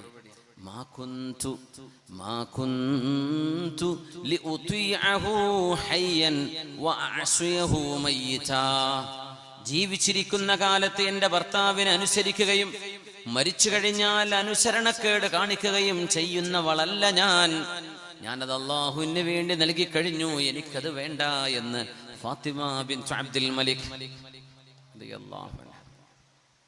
കല്യാണം കഴിഞ്ഞപ്പോ ബഹുമാനപ്പെട്ടവര് പറഞ്ഞു, ഫാത്തിമ കല്യാണം കഴിഞ്ഞ അധികാരം ഏറ്റെടുത്തപ്പോ ഉമർ അബ്ദുൽ അസീസ് ഞങ്ങൾ പറയും, ഇന്നലീ നഫ്സൻ തവാഖ. മഹാന്റെ ഒരു വാക്കാണത്. എന്റെ ശരീരം വല്ലാതെ ഉന്നതങ്ങൾ ആഗ്രഹിക്കുന്ന ഒരു ശരീരമാണ്. നമ്മുടെ വിഷയം ഉയർന്ന ചിന്തകൾ, ഉദാത്ത മാതൃകകൾ എന്നതാണ്. ഇന്നലീ നഫ്സൻ തവാഖ, എന്റെ ശരീരം ഉന്നതങ്ങൾ ആഗ്രഹിക്കുന്ന ശരീരമാണ്. ഫതാഖത്ത് നഫ്സി, ഞാനന്ന് മദീനയിൽ ഇരിക്കുമ്പോ എനിക്കൊരാഗ്രഹം തോന്നി, അൻ അതസവ്വജ ഫാത്തിമ ബിൻത് അബ്ദുൽ മലിക്. ഭാര്യയോട് പറയാ, നിന്നെ കല്യാണം കഴിക്കണമെന്ന് എൻ്റെ അന്നത്തെ ഒരു ആഗ്രഹം അതായിരുന്നു. ചെറുപ്പകാലത്തിൽ ഒരു പൊട്ടിത്തെറിപ്പിന്റെ ഒരു കാലം ഉണ്ടാവൂലേ, ഒരു അടിച്ചുപൊളി ടൈം. അന്ന് നിന്നെ സ്വന്തമാക്കണമെന്നായിരുന്നു എൻ്റെ ആഗ്രഹം. ഞാൻ നിന്നെ കല്യാണം കഴിച്ചു. പിന്നെ എൻ്റെ ശരീരം വീണ്ടും കൊതിച്ചു. വിലായത്തുൽ മദീന, മദീനയുടെ ഗവർണറാകണം. അങ്ങനെ എനിക്ക് അല്ലാഹു മദീനത്തുൻ നബി, ഹബീബിന്റെ മദീനയുടെ ഗവർണറാകാൻ ഭാഗ്യം തന്നു. വീണ്ടും എന്റെ ശരീരം ആഗ്രഹിച്ചു അതിനപ്പുറത്തേക്ക് അൽ ഖിലാഫ, ലോക മുസ്ലിമീങ്ങളുടെ അധികാരസ്ഥനാവണം, ഖലീഫയാകണം, ഖാലിഫേറ്റ്സ്. എനിക്ക് ഖിലാഫത്ത് വേണം. അല്ലാഹു എനിക്കത് തന്നു. ഞാനിപ്പോ ഖലീഫയാണ്. എന്റെ ശരീരം ആഗ്രഹിക്കുന്നു അൽ ജന്ന, ഇപ്പോൾ ആഗ്രഹിക്കുന്നത് സ്വർഗമാണ്, ഇനി ആഗ്രഹിക്കുന്നത് സ്വർഗമാണ്, ആ സ്വർഗത്തിനാണ് ഞാൻ പണിയെടുക്കുന്നത് എന്ന് ഉമർ ഇബ്നു അബ്ദുൽ അസീസ് റളിയല്ലാഹു അൻഹു. മഹാന്മാർ അവരെ ഷാമിൽ മറവ് ചെയ്യാൻ വേണ്ടി ഖബർ കുഴിച്ച് ഖബറിലേക്കാണ് പൊക്കുമ്പോ ഒരു കടലാസിന്റെ കഷ്ണം, ഒരു തോൽ കഷ്ണം ഇങ്ങനെ പാറി വന്നു കഫംപുടയുടെ മീതേക്ക്. എവിടുന്നാന്നറിയില്ല. ഖബറിലേക്ക് മയ്യത്ത് ഇങ്ങനെ താഴ്ത്തി വെക്കാൻ ഒരു ഇലയോ മറ്റോ പാറുന്ന പോലെ ഇങ്ങനെ വന്നിട്ട് മഹാന്റെ ശരീരത്തിന്റെ മീത വന്നങ്ങനെ നിന്നു. മയ്യത്ത് ഖബറിലേക്ക് വെക്കുന്ന നേരം ആൾക്കാരൊന്ന് എടുത്തു നോക്കി. ഹാദാ ഫിദാഉക മിനന്നാർ, ഹാദാ ഫിദാഉക മിനന്നാർ, നിങ്ങൾ നരകത്തിൽ കടക്കൂല കേട്ടോ എന്നതിന്റെ സാക്ഷ്യമാണിത്. അതോടുകൂടെ മറവ് ചെയ്യപ്പെട്ട മഹാനാണ് ഉമർ ഇബ്നു അബ്ദുൽ അസീസ് റളിയല്ലാഹു. രാജാവാ, പക്ഷെ അള്ളാന്റെ വലിയായ രാജാവാണ് ഉമർ ഇബ്നു അബ്ദുൽ അസീസ് റളിയല്ലാഹു അൻഹു. ഇതാരാന്നറിയോ? ഉമർ തങ്ങൾ ഒരു പെൺകുട്ടിയോട് ഉമ്മ മോളെ പാലിൽ വെള്ളം ചേർക്ക് എന്ന് പറഞ്ഞൊരു ചരിത്രമല്ലേ നമ്മൾ സമദാനി സാഹിബൊക്കെ മനോഹരമായിട്ട് അതിൽ പറഞ്ഞിരുന്നേ. ആ പെൺകുട്ടിയെ ഉമർ റളിയല്ലാഹു അൻഹു, ഉമർ തങ്ങളുടെ ഒരു മോനാ കല്യാണം കഴിച്ചത്. ആ പെൺകുട്ടിക്ക് ജനിച്ച മകന്റെ മകനാണ് ഉമർ ഇബ്നു അബ്ദുൽ അസീസ് റളിയല്ലാഹു അൻഹു. അതാണ് ആ ബന്ധം. അതുകൊണ്ടാണ് ചരിത്രത്തിൽ രണ്ടാം ഉമർ എന്നറിയപ്പെടുന്നത് ഉമർ ഇബ്നു അബ്ദുൽ അസീസ് റളിയല്ലാഹു അൻഹു. അധികാരം ഏറ്റെടുത്തപ്പോ ഭാര്യ ഫാത്തിമ ബിൻത് അബ്ദുൽ മലിക്കിനോട് പറഞ്ഞു, ഫാത്തിമ, ഞാൻ അധികാരം ഏറ്റെടുത്തിരിക്കുകയാണ്, ഇനി ഒരുപാട് തിരക്ക് വരും, എനിക്ക് സമയം ഉണ്ടാവില്ല നിന്റെ കൂടെ ഇരിക്കാൻ, നിന്റെ കൂടെ സല്ലപിക്കാൻ നേരണ്ടാവില്ല, നിന്റെ വർത്തമാനങ്ങൾ കേൾക്കാൻ സമയം വേണം. പെണ്ണുങ്ങൾ പുരുഷന്മാരെക്കാളും വർത്തമാനം പറയുന്നവരാണ്. നമ്മൾ 2 വാക്ക് പറഞ്ഞു നിർത്തും, പെണ്ണുങ്ങൾ അതൊരു 10 വാക്കിൽ അവസാനിപ്പിക്കുക. അതാണ് ആണും പെണ്ണും തമ്മിലുള്ള ഒരു വ്യത്യാസം. അവരൊരുപാട് പറയാൻ ഇഷ്ടപ്പെടും, നമ്മൾ കേൾക്കാനേ ഇഷ്ടപ്പെടും. കുറെ പറയുന്നത് സ്വാഭാവികമായി നമുക്ക് ഇഷ്ടമല്ല, അല്ലേ? എന്നാ പിന്നെ പരിപാടി നിർത്തല്ലേ. നമ്മൾ വീട്ടിലേക്ക് ജോലി കഴിഞ്ഞു വന്നു, അല്ലെങ്കിൽ നമ്മൾ ബിസിനസ് കഴിഞ്ഞു വന്നു, ഒരു യാത്ര കഴിഞ്ഞു വന്നു, നമ്മൾ ക്ഷീണിച്ചിരിക്കുകയാണ്. പക്ഷെ അവർക്ക് പല കഥ. നിങ്ങളറിഞ്ഞോ, നമ്മുടെ മോള് ഇന്ന് ഇങ്ങനെ പറഞ്ഞു, നമ്മുടെ കുട്ടി ഇത് ചെയ്തു, പിന്നെ അയൽപക്കത്തുണ്ടായ കഥ, കല്യാണത്തിന് പോയുണ്ടായ കഥ, മറ്റേ കഥ, ഇങ്ങനെ നമ്മൾ കൂർക്കം വലിച്ച് തുടങ്ങിയിട്ടുണ്ടാവും. ഉറക്കം വന്നിട്ട് അവർ കഥ നിർത്തിയിട്ടുണ്ടാവില്ല. നിങ്ങൾ ഉറങ്ങി വന്നാൽ പിന്നെ ഞാൻ ഉറങ്ങുകയാണ്. തിരക്ക് പിടിക്കുമ്പോൾ അങ്ങനെയാണ് പിന്നെ ഒരു ജീവിതം. ഒരുപാട് സമയം നമുക്ക് നമ്മുടെ സഹധർമ്മിണികൾക്ക് കൊടുക്കാൻ കഴിയില്ല. അവരൊരുപാട് വർത്തമാനം നമ്മളുമായി അവരുടെ ജീവിതത്തിലെ അനുഭവങ്ങൾ പങ്കുവെക്കാൻ ഇഷ്ടപ്പെടുന്നു. അത് നമ്മൾ സമയം കണ്ടെത്തേണ്ടവരാണ്. പക്ഷെ അധികാരം ഏറ്റെടുത്തതിൽ പിന്നെ ഉമർ ഇബ്നു അബ്ദുൽ അസീസ് തങ്ങൾ പറഞ്ഞു, ഫാത്തിമ, എനിക്ക് ഇനി നിന്റെ കൂടെ ഒരുപാട് നേരം ചെലവഴിക്കാൻ കഴിയില്ല മോളെ. അപ്പൊ എന്താ ചെയ്യേണ്ടത്? ഞാൻ നിങ്ങളെ ത്വലാഖ് ചൊല്ലിത്തരാം, നിങ്ങൾ വേറെ ആളെ കല്യാണം കഴിച്ചു. നിങ്ങൾ രാജകുമാരിയല്ലേ, വാപ്പ രാജാവ്, മസ്ലമത്ത് ഇബ്നു അബ്ദുൽ മലിക് ആങ്ങള, നിങ്ങളുടെ സഹോദരൻ രാജാവ്, വലീദ് ഇബ്നു അബ്ദുൽ മലിക് നിങ്ങളുടെ വേറൊരു സഹോദരൻ, അതും രാജാവ്. ഇങ്ങനെ രാജാക്കന്മാരാ നിന്റെ ആങ്ങളമാരും, നിന്റെ ഉപ്പയും, നിന്റെ ഭർത്താവ്, ഞാനും. അതുകൊണ്ട് നിനക്ക് നല്ലൊരു വിവാഹം ലഭിക്കും. ഞാൻ നിന്നെ ത്വലാഖ് ചൊല്ലട്ടെ, അല്ലെങ്കിൽ പിന്നെ എന്റെ കൂടെ എനിക്ക് നിന്റെ വർത്തമാനം കേൾക്കാനൊന്നും സമയം ഉണ്ടാവില്ല, അങ്ങനെ ഒതുങ്ങി ജീവിക്കേണ്ടി വരും. മഹദി അട്ടഹസിച്ചുകൊണ്ട് കരഞ്ഞു. വല്ലാത്തൊരു കരച്ചിൽ. എങ്ങനെ ജീവിച്ച മോളാണിതെന്നറിയണം. ഇനി ജീവിക്കുന്നത് ഒരു ദരിദ്രനെ പോലെ ജീവിച്ച ജീവിതമാണ് പിന്നെ ഉമർ ഇബ്നു അബ്ദുൽ അസീസ് തങ്ങളുടേത്. അവസാന കാലം അങ്ങനെയാണ്. ഒരു വസ്ത്രം ഉണ്ടായിട്ടുള്ളൂ. ആ വസ്ത്രമിട്ട് മരണശയ്യയിൽ കിടക്കുമ്പോ മസ്ലമത്ത് ഇബ്നു അബ്ദുൽ മലിക് സഹോദരൻ വന്നിട്ട് ചോദിച്ചു, പെങ്ങളെ, നമ്മുടെ അളിയന് നല്ല കുപ്പായിട്ട് കൊടുക്കണ്ടേ? എന്താ നിങ്ങൾ ഈ ഡ്രസ്സ് ഒരാഴ്ചയിൽ കാണാൻ തുടങ്ങിയിട്ട്? മഹദി ഒന്നും മറുപടി പറഞ്ഞില്ല. സഹോദരൻ 2 നാൾ കഴിഞ്ഞ് വീണ്ടും വന്നു. അപ്പോഴും വസ്ത്രം ഇതാണ്.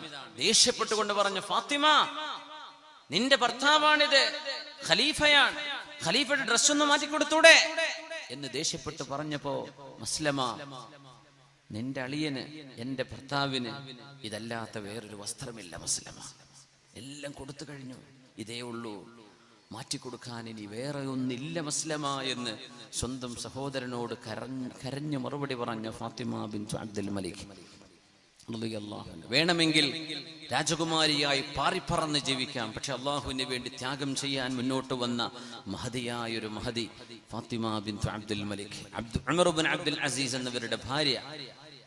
വല്ലാത്ത കരച്ചിൽ കരഞ്ഞു, ഫാത്തിമ, നിങ്ങളുടെ കൂടെ എനിക്ക് ജീവിക്കാൻ നിങ്ങൾക്ക് സമയം തരാൻ സമയക്കുറവ് വരും, അതുകൊണ്ട് എന്നോട് വെറുപ്പ് തോന്നരുത് ഫാത്തിമ, നിങ്ങൾക്ക് നല്ലൊരു ജീവിതം നല്ലൊരാളിന്റെ കൂടെ ലഭിക്കും, ഞാൻ നിങ്ങളെ ത്വലാഖ് ചൊല്ലിത്തരട്ടെയോ?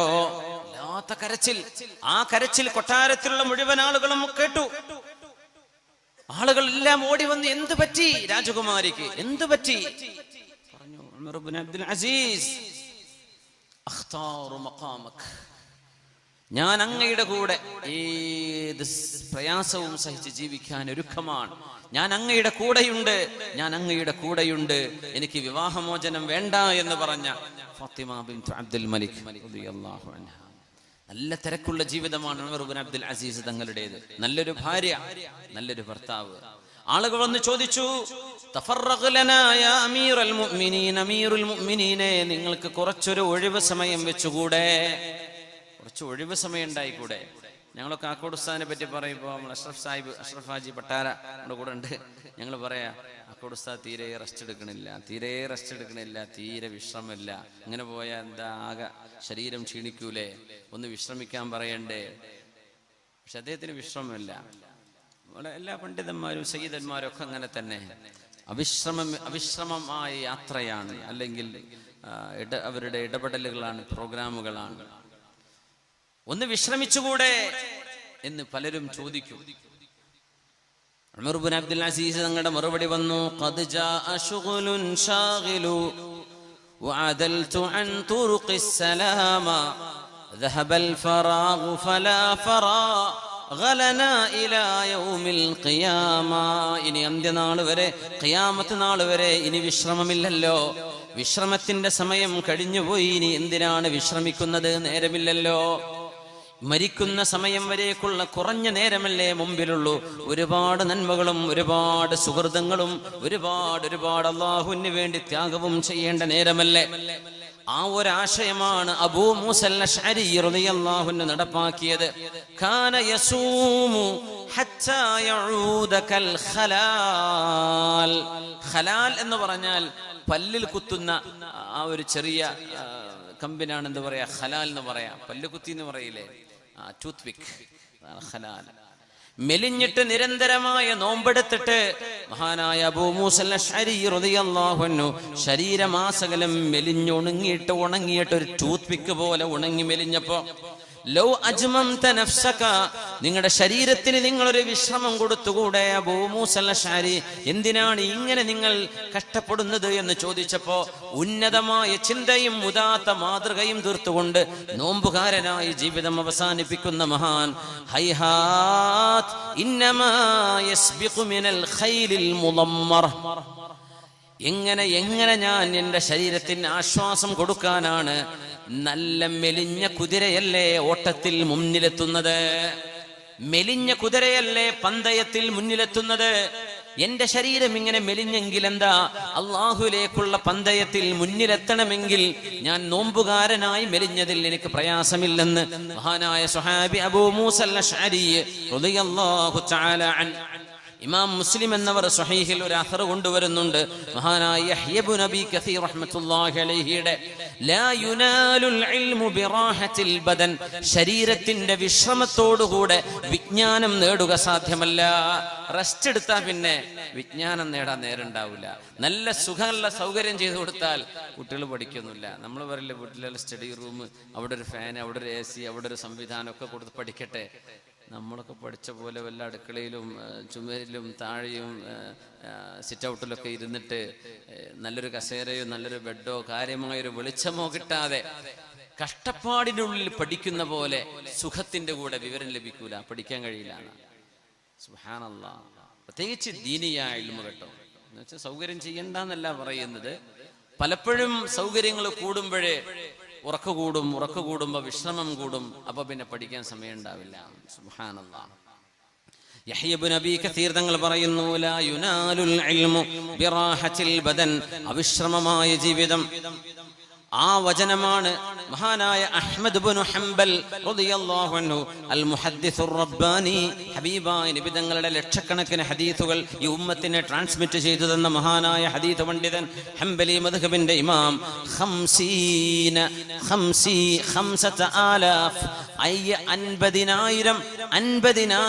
കിലോമീറ്റർ ഇൽമ് പഠിക്കാനുള്ള യാത്രയിൽ ചെലവഴിച്ച മഹാനാണ്. ഇൽമ് പഠിക്കാൻ വേണ്ടി 50,000 കിലോമീറ്റർ നടന്നിട്ടുണ്ട്, ഒട്ടകപ്പുറത്തും നടന്നിട്ടും. സുബ്ഹാനല്ലാഹ്. അബൂബക്കർ സിദ്ദീഖ് റളിയല്ലാഹു അൻഹു പറയുകയാണ്, വല്ലാഹി മാ നിംതു ഫഹലിംതു വലാ തവഹംതു ഫസഹൗതു വഇന്നി ലഅല السبيل മാ സഖത്. അബൂബക്കർ സിദ്ദീഖ് റളിയല്ലാഹു അൻഹുവിന്റെ ഉന്നതമായ ചിന്തയാണ് ഇവിടെ കാണുന്നത്. വല്ലാഹി മാ നിംതു ഫഹലിംതു, എനിക്ക് ഉറക്കമുണ്ടാവുകയും ഉറക്കത്തിൽ സ്വപ്നം കാണുക പോലും എനിക്ക് ഉണ്ടായിട്ടില്ല. സ്വപ്നം കാണാൻ മാത്രമുള്ള സുഖമുള്ള ഒരു ഉറക്കം എനിക്കുണ്ടായിട്ടില്ല. ഉറക്കത്തിൽ സുഖം ഉണ്ടാവുമ്പോഴേ സ്വപ്നം ധാരാളമായിട്ട് കാണും. അതുകൊണ്ട് സുബഹി കഴിഞ്ഞ് ഉറങ്ങുന്നവർക്ക് ഭയങ്കര സ്വപ്നം കാണും. റമദാനിലൊക്കെ ആലോചിച്ചിട്ടില്ലേ, അത്താഴമൊക്കെ കഴിഞ്ഞ് സുബഹി കഴിഞ്ഞിട്ടൊരു ഉറക്ക് ആവശ്യം രാത്രി ഉറക്കൊഴിക്കുന്നതാണ്. അപ്പൊ പകല് ഭയങ്കര സ്വപ്നം കാണും. പിന്നെ നല്ല റാഹത്തുള്ള ഉറക്കാണത്. രാത്രി അത്ര സ്വപ്നം വരില്ല, കാരണം സുബഹിക്ക് എണീക്കാനായി സമയം കുറവാണ്. റാഹത്തുണ്ടാകുമ്പോഴേ സ്വപ്നം കാണുള്ളൂ എന്നാണ്. അങ്ങനെ ഒരു വിഷയമുണ്ട്. സിദ്ദീഖ് റളിയല്ലാഹു അൻഹു പറയുന്നു, വല്ലാഹി, അല്ലാഹുവിനെ തന്നെയാണ് സത്യം, മാ നിംതു ഫഹലിംതു, സ്വപ്നം കാണുന്ന ഒരു ഉറക്കം ഞാൻ ഇതുവരെ ഉറങ്ങിയിട്ടില്ല. ഹബീബിന്റെ കൂടെ ജീവിച്ച 23 കൊല്ലം, അത് കഴിഞ്ഞൊരു 2 കൊല്ലം, 25 കൊല്ലത്തെ ഇസ്ലാമിലായ സിദ്ദീഖ് തങ്ങളുടെ ജീവിതകാലം സ്വപ്നം കാണാൻ പറ്റിയിട്ടില്ല. വലാ തവഹംതു ഫസഹൗതു, ഞാൻ എന്തെങ്കിലും ഊഹാപോഹം വെച്ച് നടക്കുകയും മറന്നു പോവുകയും ചെയ്തിട്ടില്ല, എനിക്ക് മറവിയുണ്ടായിട്ടില്ല. വഇന്നീ ലഅല السبيل മാ സഖതു, ഞാൻ നേരായ വഴിയിലൂടെയുള്ള ഈ യാത്രയിൽ എനിക്ക് മാർഗഭ്രംശം സംഭവിച്ചിട്ടില്ല, ഞാൻ നേരെയാണ് പോയത്. റസൂലുള്ളാഹി തങ്ങളുടെ വഫാത്തിന് ശേഷം ഇസ്ലാമിൽ നിന്ന് ഒരുപാട് ആളുകൾ പുറത്തു പോയപ്പോ മുർത്തദ്ദീങ്ങളുമായി നടന്ന യുദ്ധം നടക്കുമ്പോൾ സിദ്ദീഖ് റളിയല്ലാഹു തആല അൻഹുവിന് വിശ്രമമില്ലാത്ത ജീവിതം വന്നിട്ടുണ്ട്. 2 വർഷത്തെ ഖിലാഫത്ത് പ്രയാസകരമായ കാലഘട്ടമായിരുന്നു. എന്നിട്ട് പോലും ദീനിന്റെ പാതയിൽ നിന്ന് അളവോളം പിന്തിരിയേണ്ടി വന്നിട്ടില്ല എനിക്ക് എന്ന് മഹാനായ അബൂബക്കർ സിദ്ദീഖ് റളിയല്ലാഹു തആല അൻഹു. ഇത് ഉന്നതമായ ചിന്തയാണ്, ജീവിതത്തിലെ വീക്ഷണങ്ങളാണ്. നമുക്ക് ഇത്രയൊന്നും ചെയ്യാൻ കഴിയില്ലായിരിക്കാം, പക്ഷേ ഇങ്ങനെയൊക്കെ നമ്മുടെ മുൻഗാമികൾ ചെയ്തിട്ടുണ്ട്. എന്നാ പിന്നെ നമുക്കും കുറച്ചെങ്കിലൊക്കെ ഒന്ന് ഉഷാറാവണ്ടേ? ആ ഒരു ചിന്ത കിട്ടിയാൽ നമ്മുടെ ഈ ചർച്ച വിജയിച്ചു. ഇത്രയേ ഉള്ളൂ. നമ്മൾ ഇങ്ങനൊന്നും ആയാൽ പോരാ, എന്നെങ്കിലും നമുക്ക് തോന്നി തുടങ്ങണം. അള്ളാഹു നമുക്ക് ഉന്നതങ്ങളിലെത്താൻ തൗഫീഖ് നൽകട്ടെ. അഹ്മദ് ഇബ്നു ഹംബൽ റളിയല്ലാഹു അൻഹു ജയിലിൽ അടക്കപ്പെട്ട മഹാനായ താബിഈങ്ങളിൽ വരുന്ന ഹദീസ് പണ്ഡിതനായ അഹ്മദ് ഇബ്നു ഹംബൽ റളിയല്ലാഹു അൻഹു, മഹാനവറുകളുടെ കാലത്ത് വിശുദ്ധ ഖുർആൻ സൃഷ്ടിയാണോ അല്ലയോ എന്ന ചർച്ച വരികയും ഖുർആൻ സൃഷ്ടിയല്ല എന്ന അഹ്ലുസുന്നയുടെ ആശയം ഉറക്കെ വിളിച്ചു പറയുകയും ചെയ്തതിന്റെ പേരിൽ ജയിലിൽ അടക്കപ്പെട്ട മഹാനാണ് അഹ്മദ് ഇബ്നു ഹംബൽ റളിയല്ലാഹു അൻഹു. അഹ്മദ് ഇബ്നു ഹംബൽ എന്നവര് ജയിലിൽ കടന്നിട്ടുണ്ട് 40 കൊല്ലം. 40 കൊല്ലം എന്തിനെന്നറിയോ? ഖുർആൻ സൃഷ്ടിയാണ് എന്ന് അന്നത്തെ പുത്തനാശയക്കാർ, അന്നത്തെ മഅ്മൂൻ രാജാവ്, ഹാറൂൻ റഷീദിന്റെ മകൻ മഅ്മൂൻ രാജാവൊക്കെ മുഅ്തസിലിയാണ്, അന്നത്തെ ബിദ്ഈ ആശയക്കാരനാണ്. അവര് കൊണ്ടുവന്നു ഖുർആൻ സൃഷ്ടിയാണ്. ഖുർആൻ എന്ന് പറഞ്ഞാൽ നമ്മുടെ പേപ്പറും മഷിയല്ലേ, അള്ളാഹുവിന്റെ വചനമായ ഖുർആൻ, അള്ളാന്റെ കലാം. അള്ളാഹു സൃഷ്ടിയല്ല, അള്ളാന്റെ കലാമും സൃഷ്ടിയല്ല. സൃഷ്ടിയാണെന്ന് വാദിച്ചാൽ സൃഷ്ടികൾ തിരുത്തപ്പെടും, മാറ്റത്തിന് വിധേയമാകും. അള്ളാന്റെ കലാമ് മാറ്റണം എന്നുള്ള ഒരു ഗുരുതരമായ ഒരു ടാർഗറ്റ് അതിന്റെ പിന്നിലുണ്ട്. അഹ്മദ് ബിൻ ഹംബൽ എന്നൊരു വിട്ടുകൊടുത്തില്ല, അതിൽ ജയിലിലടക്കപ്പെട്ടു. ആ മഹാൻ സമ്മതിച്ചാൽ പിന്നെ രാജാവിന് പ്രശ്നമില്ല, ഭരണാധികാരിക്ക് പ്രശ്നമില്ല. പക്ഷെ അഹ്മദ് ബിൻ ഹംബൽ എന്നൊരു വിട്ടുകൊടുത്തില്ല, വിട്ടുകൊടുക്കില്ല. അങ്ങനെ അഹ്മദ് ബിൻ ഹംബൽ റളിയല്ലാഹു അൻഹു ജയിലിൽ കഴിയുമ്പോ മഹാനായ അഹ്മദ് ബിൻ ദാവൂദ് അബൂ സഈദുൽ വാസിതി തങ്ങൾ, അഹ്മദ് ബിൻ ഹംബൽ എന്നവരുടെ കൂട്ടുകാരനാണ്, അൽ അല്ലാമത്തുൽ വാസിതി, അവരുടെ പേരും അഹ്മദ് എന്നാണ്, അഹ്മദ് ബിൻ ദാവൂദ് അൽ വാസിതി. അവര് കടന്നു വരികയാണ്, കൂട്ടുകാരനെ കാണാൻ, ജയിലിൽ കാണാൻ വേണ്ടി വരികയാണ്. അപ്പൊ ഞാനിങ്ങനെ സംസാരിച്ച കൂട്ടത്തിൽ ജയിലിൽ കഴിയുന്ന മഹാനായ അഹ്മദ് ബിൻ ഹംബലിനോട് ഞാൻ പറഞ്ഞു, യാ അബാ അബ്ദില്ലാ, അബൂ അബ്ദില്ലാ, അലൈക അയാൽ വലക സുബിയാൻ വഅൻത മഅദൂർ. അഹ്മദ് ബിൻ ഹംബലേ, നിങ്ങൾക്ക് മക്കളില്ലേ, കുടുംബമില്ലേ? നിങ്ങൾക്ക് എന്താ സമ്മതിച്ചു കൊടുത്താൽ ഈ ജയിലിൽ കിടന്നാൽ മുതഅല്ലിമീങ്ങൾക്ക് കിതാബ് ഓതി കൊടുക്കാൻ കഴിയോ? ഹദീസ് പറഞ്ഞു കൊടുക്കാൻ കഴിയുമോ? നിങ്ങൾക്ക് രാജാവിനെ സമാധാനിപ്പിക്കാനെങ്കിലും ഖുർആൻ സൃഷ്ടിയാണെന്ന് തലകുനിച്ചിട്ട് ഈ ജയിലിൽ നിന്ന് പുറത്തിറങ്ങിക്കൂടെ എന്ന് ഞാൻ പറഞ്ഞപ്പോ എന്റെ മുഖത്ത് നോക്കി പറഞ്ഞിട്ടുണ്ട് Ahmad bin Hanbal Thangal, in കാന ഹാദാ അഖ്ലുക യാ അബാ സഈദ് ഫഖദ് ഇസ്തറഹ്തു. അബൂ സഈദുൽ വാസിതി, നിങ്ങളുടെ ബുദ്ധി ഇത്ര കൊള്ളുവെങ്കിൽ നിങ്ങളെപ്പോലെ ഒരു കൂട്ടുകാരൻ എനിക്ക് വേണ്ട കേട്ടോ. അതാണോ നിങ്ങൾ എന്നോട് പറയേണ്ടത്? അഹ്മദ് ബിൻ ഹംബലെ, നിങ്ങൾക്ക് മക്കളില്ലേ, കുടുംബല്ലേ? നിങ്ങൾ കുടുംബത്തെ നോക്കണ്ടേ എന്ന് പറഞ്ഞ് സത്യം വിളിച്ചു പറയാതെ ഒരസത്യം ഞാൻ വിളിച്ചു പറയണമെന്നാണ് അബൂ സഈദുൽ വാസിതി നിങ്ങൾ എന്നോട് ഉപദേശിക്കുന്നതെങ്കിൽ, ഇത്രയാണ് നിന്റെ ബുദ്ധിയെങ്കിൽ ഇങ്ങനെ ഒരു കൂട്ടുകാരൻ എനിക്ക് ജീവിതത്തിൽ വേണ്ടതില്ല. എന്നോട് പറയേണ്ടത് മറിച്ചല്ലേ? അഹ്മദ് ബിൻ ഹംബലെ, എത്ര അടിയും താടനവും ജീവൻ തന്നെ പോയാൽ പോലും സത്യം മറച്ചു പിടിക്കരുത്. കാലാകാലങ്ങളിൽ വരുന്ന പണ്ഡിതന്മാർ അഹ്മദ് ബിൻ ഹംബൽ എന്തു പറഞ്ഞു എന്നാണ് നോക്കുക. അതുകൊണ്ട് നിങ്ങളുടെ വാക്ക് പിഴക്കരുത്, നിങ്ങൾ സത്യത്തിൽ നിന്ന് വ്യതിചലിക്കരുത്. അടിയും വേദനയുമെല്ലാം ഒരു മരണത്തോട് അവസാനിക്കും, മരണം വരാനുണ്ട് എന്ന് മഹാൻ ഉപദേശിച്ചു കൊടുത്ത മഹത്തുക്കളോട് ആയിദ അലയ്യ, ഒന്നുകൂടി പറഞ്ഞതാ, അങ്ങനെയാ പറയേണ്ടത് എന്ന് ജയിലിൽ കിടക്കുന്ന മഹാൻ തന്നെ സന്ദർശിക്കാൻ വരുന്നവരോട് ഉയർന്നു ചിന്തിക്കാൻ കൽപ്പിക്കുമായിരുന്നു. അവിടുന്ന് രക്ഷപ്പെടാനുള്ള വഴിയല്ലേ നോക്കുന്നത്, എന്നാൽ പോലും സത്യത്തിൽ ഉറച്ചു നിൽക്കുന്നത്. സത്യത്തിന് എന്നും 16 നമ്മുടെ കുടുംബ പ്രശ്നങ്ങളിൽ, നാട്ടിലെ വിഷയങ്ങളിൽ, ഭരണക്രമങ്ങളിൽ എന്തെല്ലാം തട്ടിപ്പുകളും വെട്ടിപ്പുകളും നടന്നാലും സത്യം ഒരു നാൾ പുറത്തു വരും. അത് അല്ലാഹുവിന്റെ അദല്, നീതിയുണ്ട്. അല്ലാഹു തആല വവളഅൽ മീസാൻ അല്ലാ തത്ഗൗ ഫിൽ മീസാൻ വഅഖീമുൽ വസ്ന ബിൽ ഖിസ്തി വലാ തുഖ്സിറുൽ മീസാൻ എന്ന് അല്ലാഹു പറഞ്ഞ പ്രപഞ്ചത്തിന്റെ സന്തുലിതാവസ്ഥ നിലനിൽക്കുന്നത് ഈ ലോകത്ത് നീതി നിലനിൽക്കുമ്പോഴാണ്. അതുകൊണ്ട് സത്യവും ധർമ്മവും ഇവിടെ വിജയിക്കും. അഹ്മദ് ബിൻ ഹംബൽ എന്നവരുടെ പാഠം അതാണ്. നമ്മുടെ ജീവിതത്തിലെ പാഠവും അതായിരിക്കണം. ത്തിന്റെ കൂടെ നിൽക്കണം. സത്യം ഒരുപക്ഷെ കുറച്ചു കാലം ആർക്കെങ്കിലും മൂടി വെച്ചേക്കാൻ കഴിയും, പക്ഷേ അത് ഒരു നാൾ പുറത്തു വരും. അത് ഉറപ്പാണ്. സത്യമേ ലോകത്ത് ജയിക്കുകയുള്ളൂ. ആര് എന്തെല്ലാം എഴുത്തുകുത്തുകളിൽ മാറ്റം വരുത്തിയാലും, എന്തെല്ലാം നുണപ്രചരണങ്ങളും ഗീബൽസങ്ങളും ആളുകൾ വിളിച്ചു പറഞ്ഞാലും സത്യമെന്തോ അത് ഒരു നാൾ പുറത്തു വരും. ഇത് ലോകത്തിലെ വല്ലാത്തൊരു അത്ഭുതമാണ്. പടച്ച തമ്പുരാൻ ഈ പ്രപഞ്ചത്തെ നിയന്ത്രിക്കുന്നു എന്ന് മനസ്സിലാക്കാനുള്ള ഒരു യുക്തിവാദിക്ക് മനസ്സിലാക്കാൻ കേവല തെളിവ് ഇത് തന്നെ മതി, ധർമ്മത്തിന്റെ വിജയം. ഇവിടെ അള്ളാഹുവിന്റെ ഇടപെടലുണ്ടല്ലോ. അഹ്മദ് ബിൻ ഹംബൽ റളിയല്ലാഹു അൻഹു, അഹ്സാനു ഖൽബി ലാ തസൂലു ഹത്താ ഉബശ്ശറ ബിൽ ഖബൂലി വഅറാ കിതാബി ബിൽ യമീനി വതുസറ ഐനി ബിർ റസൂലി. ആ മഹാനോടൊരു ചോദ്യമുണ്ടായി, മതാ യജിദുൽ അബ്ദു തുഅമർ റാഹ, എപ്പോഴാണ് വിശ്രമം, എപ്പോഴാണ് വിശ്രമം, എപ്പോഴാണ് വിശ്രമം നമുക്ക് അനുഭവിക്കാം, എപ്പോഴാണ് വിശ്രമത്തിന്റെ മാധുര്യം അറിയുക എന്ന് ചോദിച്ചപ്പോ മഹാനായ അഹ്മദ് ബിൻ ഹംബൽ തങ്ങളോട് ഒരു വിശ്രമം വേണ്ടേ, എപ്പോഴാ റെസ്റ്റ് എടുക്കുന്നത് എന്ന് ചോദിച്ചപ്പോ ഇൻദ അവ്വലി ഖദമിൻ ഫിൽ ജന്ന, സ്വർഗ്ഗത്തിലേക്ക് ആദ്യത്തെ കാല് വെച്ചാൽ, സ്വർഗത്തിലേക്ക് ആദ്യത്തെ കാല് വെച്ചാൽ അവിടെ മുതലാണ് സമാധാനം ആരംഭിക്കുന്നത്.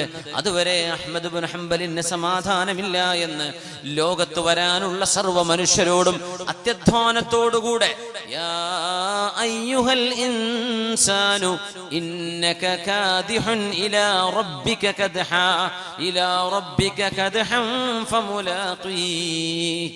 തോമസ് ആൽവ എഡിസൺ ബൾബ് കണ്ടുപിടിച്ച ആള് 10,000 പരീക്ഷണങ്ങൾ നടത്തിയിട്ടാണ് അവസാനം ബൾബിന്റെ കണ്ടെത്തലിലേക്ക് വഴിതെളിയുന്നത്. 10,000 ടെസ്റ്റുകള്, 10,000 ടെസ്റ്റുകളിൽ പരാജയം, 10,000 ടെസ്റ്റുകളിൽ പരാജയം.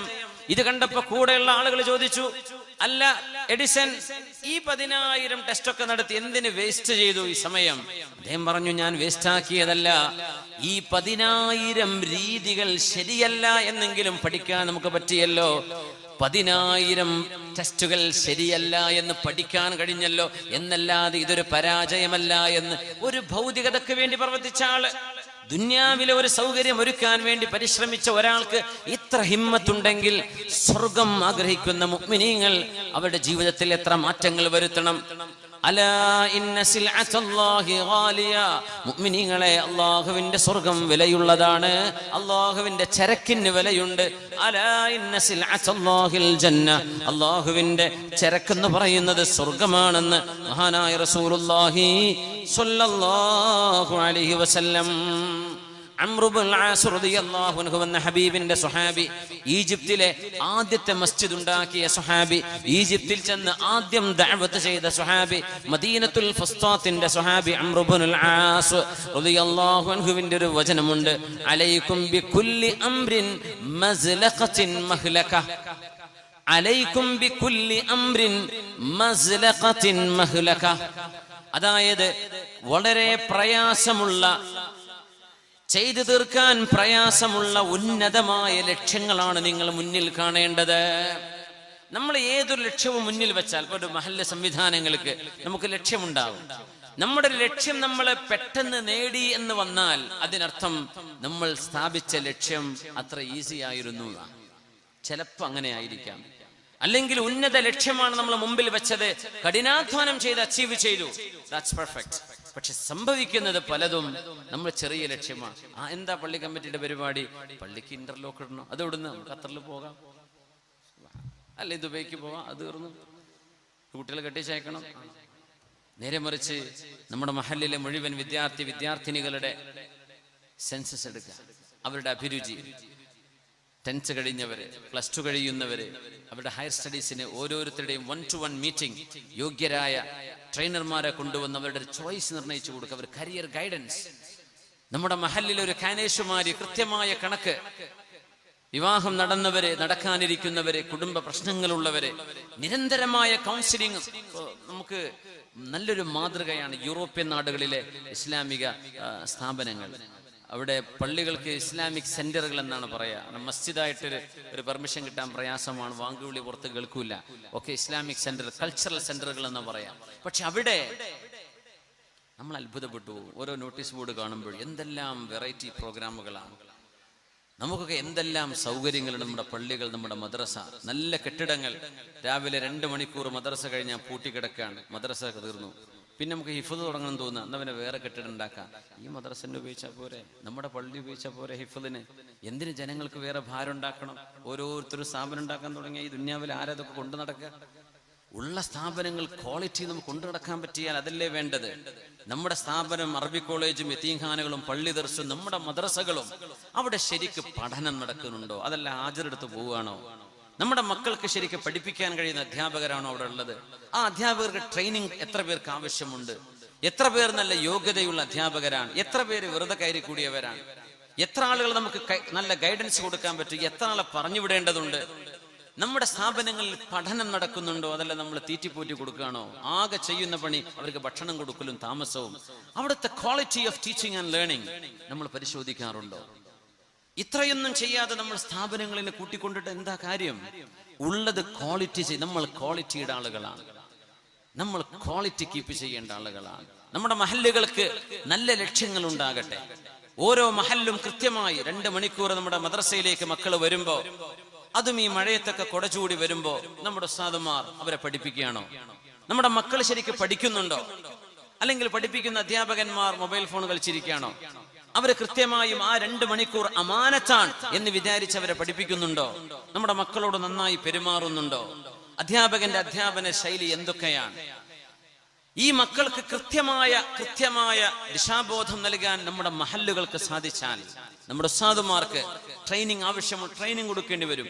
ആർക്കും ജനനം കൊണ്ട് ഒരാൾക്ക് അധ്യാപകനാവാൻ കഴിയില്ല. ഒരു പണിയും കിട്ടാത്തവൻ പഠിപ്പിക്കാൻ പോയിട്ട് കാര്യമില്ല. പഠിപ്പിക്കൽ ഇന്ന് വലിയൊരു കലയാണ്. അതെല്ലാവരെ കൊണ്ടും അറിവുണ്ടായിട്ട് പഠിപ്പിക്കാൻ കഴിയില്ല. പഠിപ്പിക്കൽ ഒരു മഹാറത്ത് എന്നാ പറയാം. അറിവുണ്ടായാൽ പഠിപ്പിക്കാൻ പറ്റിക്കൊള്ളുന്നില്ല. അവർക്ക് അറിവുണ്ട്, പക്ഷേ പറഞ്ഞു കൊടുക്കാൻ അറിയില്ല. വിദ്യാർത്ഥികളുടെ തലയിലേക്ക് കയറുന്ന വിധത്തിൽ പഠിപ്പിച്ചു കൊടുക്കാൻ പറ്റുന്നുണ്ടോ? നമ്മുടെ മഹല്ലുകൾ ഓരോന്നും നമ്മുടെ സ്ഥാപനങ്ങളുടെ ക്വാളിറ്റി കീപ്പ് ചെയ്യാം. അതായിരിക്കട്ടെ നമ്മുടെ മുമ്പിലെ ലക്ഷ്യം. അങ്ങനെ വരുമ്പോ തൊട്ടടുത്ത മഹല്ലുകൾ അത് മാതൃകയാക്കും. നമ്മുടെ ഇവിടെ ഒരുപാട് പദ്ധതികൾ ചർച്ച ചെയ്തു. ഒരു പക്ഷേ ഞാൻ ഈ പറയുന്നത് പോലും ഇവിടെ ചർച്ച കഴിഞ്ഞ വിഷയങ്ങളായിരിക്കാം. പക്ഷേ നമ്മുടെ വിദ്യാഭ്യാസ സ്ഥാപനങ്ങളുടെ ക്വാളിറ്റി വലിയൊരു വിഷയമാണ്. അത് ശ്രദ്ധിക്കണമെന്ന് മഹല്ല് ഭാരവാഹികളോട് സാന്ദർഭികമായി ഞാൻ ഉണർത്തുകയാണ്. ഇന്നല്ലാഹ യുഹിബ്ബു ഇദാ അമില അഹദുകും അമലൻ അൻ യുത്ഖിനഹു. അഷ്റഫുൽ ഖൽഖ് സ്വല്ലല്ലാഹു അലൈഹി വസല്ലം തങ്ങൾ പറയുന്നു, നിങ്ങൾ ഏതൊരു കാര്യം ചെയ്യുന്നുണ്ടോ ആ കാര്യം ഏറ്റവും നല്ല നിലയിൽ ചെയ്യൽ അല്ലാഹുവിന് ഇഷ്ടമാണ്. വാള് പറയണോ? അത് നല്ല നിലക്ക് വാള് പറയാം. ടൈം വേസ്റ്റ് ആക്കരുത്. ഒരു അധ്യാപകനാണോ? നല്ല നിലക്ക് പഠിപ്പിക്കുക. ഒരു കുക്കാണോ? നല്ല നിലക്ക് ഭക്ഷണം പാകം ചെയ്യുക. ഒരു കാർപ്പന്റർ ആണോ? നല്ല നിലക്ക് കാർപ്പൻട്രി എടുക്കുക. ഇറച്ചി കച്ചവടക്കാരനാണ്, എല്ല് മുറിക്കുമ്പോ ശരിക്കും മുറിക്കുക. വായിൽ കുത്തുന്ന നിലക്ക് മുറിക്കരുത്. കൃത്യമായ നല്ല കറക്റ്റ് വിട്ട് ഇറച്ചി പണി ചെന്നാൽ അത് ചെയ്യുക. ആശാരി നല്ല ഡ്രൈവറാണോ? നന്നായിട്ട് ഡ്രൈവ് ചെയ്യുക, വൃത്തിയില്. ഏതൊരു പണി എല്ലാവർക്കും എല്ലാം ചെയ്യാൻ കഴിയില്ല. ഒരു മുക്കുവന് ആലിമാവാൻ പറ്റില്ല, ഒരു കുക്കിന് എഞ്ചിനീയർ ആവാൻ പറ്റില്ല, ഒരു ഡോക്ടർക്ക് ഒരു അധ്യാപകനാവാൻ പറ്റില്ല. അവനവന്റെ എക്സ്പെർട്ടീസ്, ഓരോരുത്തരുടെ കഴിവെന്തോ അത് ശരിക്കും പഠിക്കാം. ഒരു സംഗതി പഠിക്കണമെങ്കിൽ മിനിമം 10,000 മണിക്കൂർ വേണമെന്നാണ് ലോകത്തെ കണക്ക്. To master something you need minimum 10,000 hours. ഒരു കാര്യത്തിൽ എനിക്ക് എക്സ്പീരിയൻസ് ഉണ്ട് എന്ന് പറയണമെങ്കിൽ ആ പണി 10,000 മണിക്കൂർ ചെയ്തിരിക്കണമെന്നാണ്. സുബ്ഹാനല്ലാഹ്. നമ്മൾ 2 കൊല്ലത്തെ എക്സ്പീരിയൻസ് ഉണ്ട്. എന്താ 2 കൊല്ലത്തെ എക്സ്പീരിയൻസ്? എന്താ നമ്മൾ ചെയ്തത്? ഒന്നും ചെയ്തിട്ടില്ല. അതൊരു എക്സ്പീരിയൻസ് തന്നെ പറയാനായിട്ടില്ല. 10,000 മണിക്കൂർ ഒരു കാര്യം കൃത്യമായി ചെയ്താലേ അതിൽ മാസ്റ്റർ ചെയ്യാൻ കഴിയൂ. അത് ശരിക്ക് ചെയ്യാൻ പറ്റുമെന്ന് നബിക്കത് ഇഷ്ടമാണ് സ്വല്ലല്ലാഹു അലൈഹി വസല്ലം. ഏത് പണി ചെയ്യുന്നവരും അത് കൃത്യമായിട്ട് ചെയ്യാം. നമ്മുടെ ഡോക്ടർമാർ നന്നായിട്ട് ജോലി ചെയ്യാം. നമ്മുടെ എഞ്ചിനീയേഴ്സ് അവരുണ്ടാക്കുന്ന പാലങ്ങൾ പൊളിയരുത്, അവരുണ്ടാക്കുന്ന ബിൽഡിങ്ങുകൾ കൊളാപ്സ് ആവരുത്. അതിന്റെ ക്വാളിറ്റി കീപ്പ് ചെയ്തുകൊണ്ട് തന്നെ ആവട്ടെ. നമ്മുടെ കോൺട്രാക്ടർമാർ ശരിക്കും പണിയെടുക്കുക. സെക്യൂരിറ്റി ജോബ് ചെയ്യുന്നവർ നന്നായിട്ട് ജ്വല്ലറിന്റെ മുമ്പിൽ നിന്നിട്ട് കസാലിട്ട് ഉറങ്ങാൻ രാത്രി നേരം വിളിക്കോളൂ. ഇതെന്ത് സെക്യൂരിറ്റി? അതിനൊക്കെ ശമ്പളം ഹലാലാവും. ആ ചെയ്യുന്ന പണി കൃത്യമായിട്ട് ചെയ്യാം. നിയമപാലകന്മാർ, രാജ്യത്തിന്റെ ഉദ്യോഗസ്ഥന്മാർ അവൻ ചെയ്യുന്ന പണി ശരിക്ക് ചെയ്യണം. ഇത് അല്ലാഹുവിന് ഇഷ്ടമാണ്. ആര് പറഞ്ഞു? നമ്മുടെ ഹബീബ് മുഹമ്മദ് റസൂലുള്ളാഹി സ്വല്ലല്ലാഹു അലൈഹി വസല്ലം. അതാണ് ഇസ്ലാം. ഇസ്ലാം ഉഴപ്പുന്ന പരിപാടി ഇസ്ലാമിലില്ല. ഭംഗിയിൽ കൃത്യമായിട്ട് ചെയ്യണം. നബി തങ്ങൾ അതാണ് സ്വഹാബിമാരെ പഠിപ്പിച്ചത്. റസൂലുള്ളാഹി സ്വല്ലല്ലാഹു അലൈഹി വസല്ലം തങ്ങൾ പറഞ്ഞു, മൻ ഖാഫ അദ്ലജ വമൻ അദ്ലജ ബലഗൽ മൻസിൽ അലാ ഇന്ന സിൽഅത്തല്ലാഹി ഗാലിയ അലാ ഇന്ന സിൽഅത്തല്ലാഹിൽ ജന്നഹ. ബഹുമാനപ്പെട്ട ഏഴുമല തങ്ങൾ സയ്യിദ് സഫ്വാൻ തങ്ങൾ അവറുകളോട് എത്തി. തങ്ങളെ നിർത്തട്ടെ.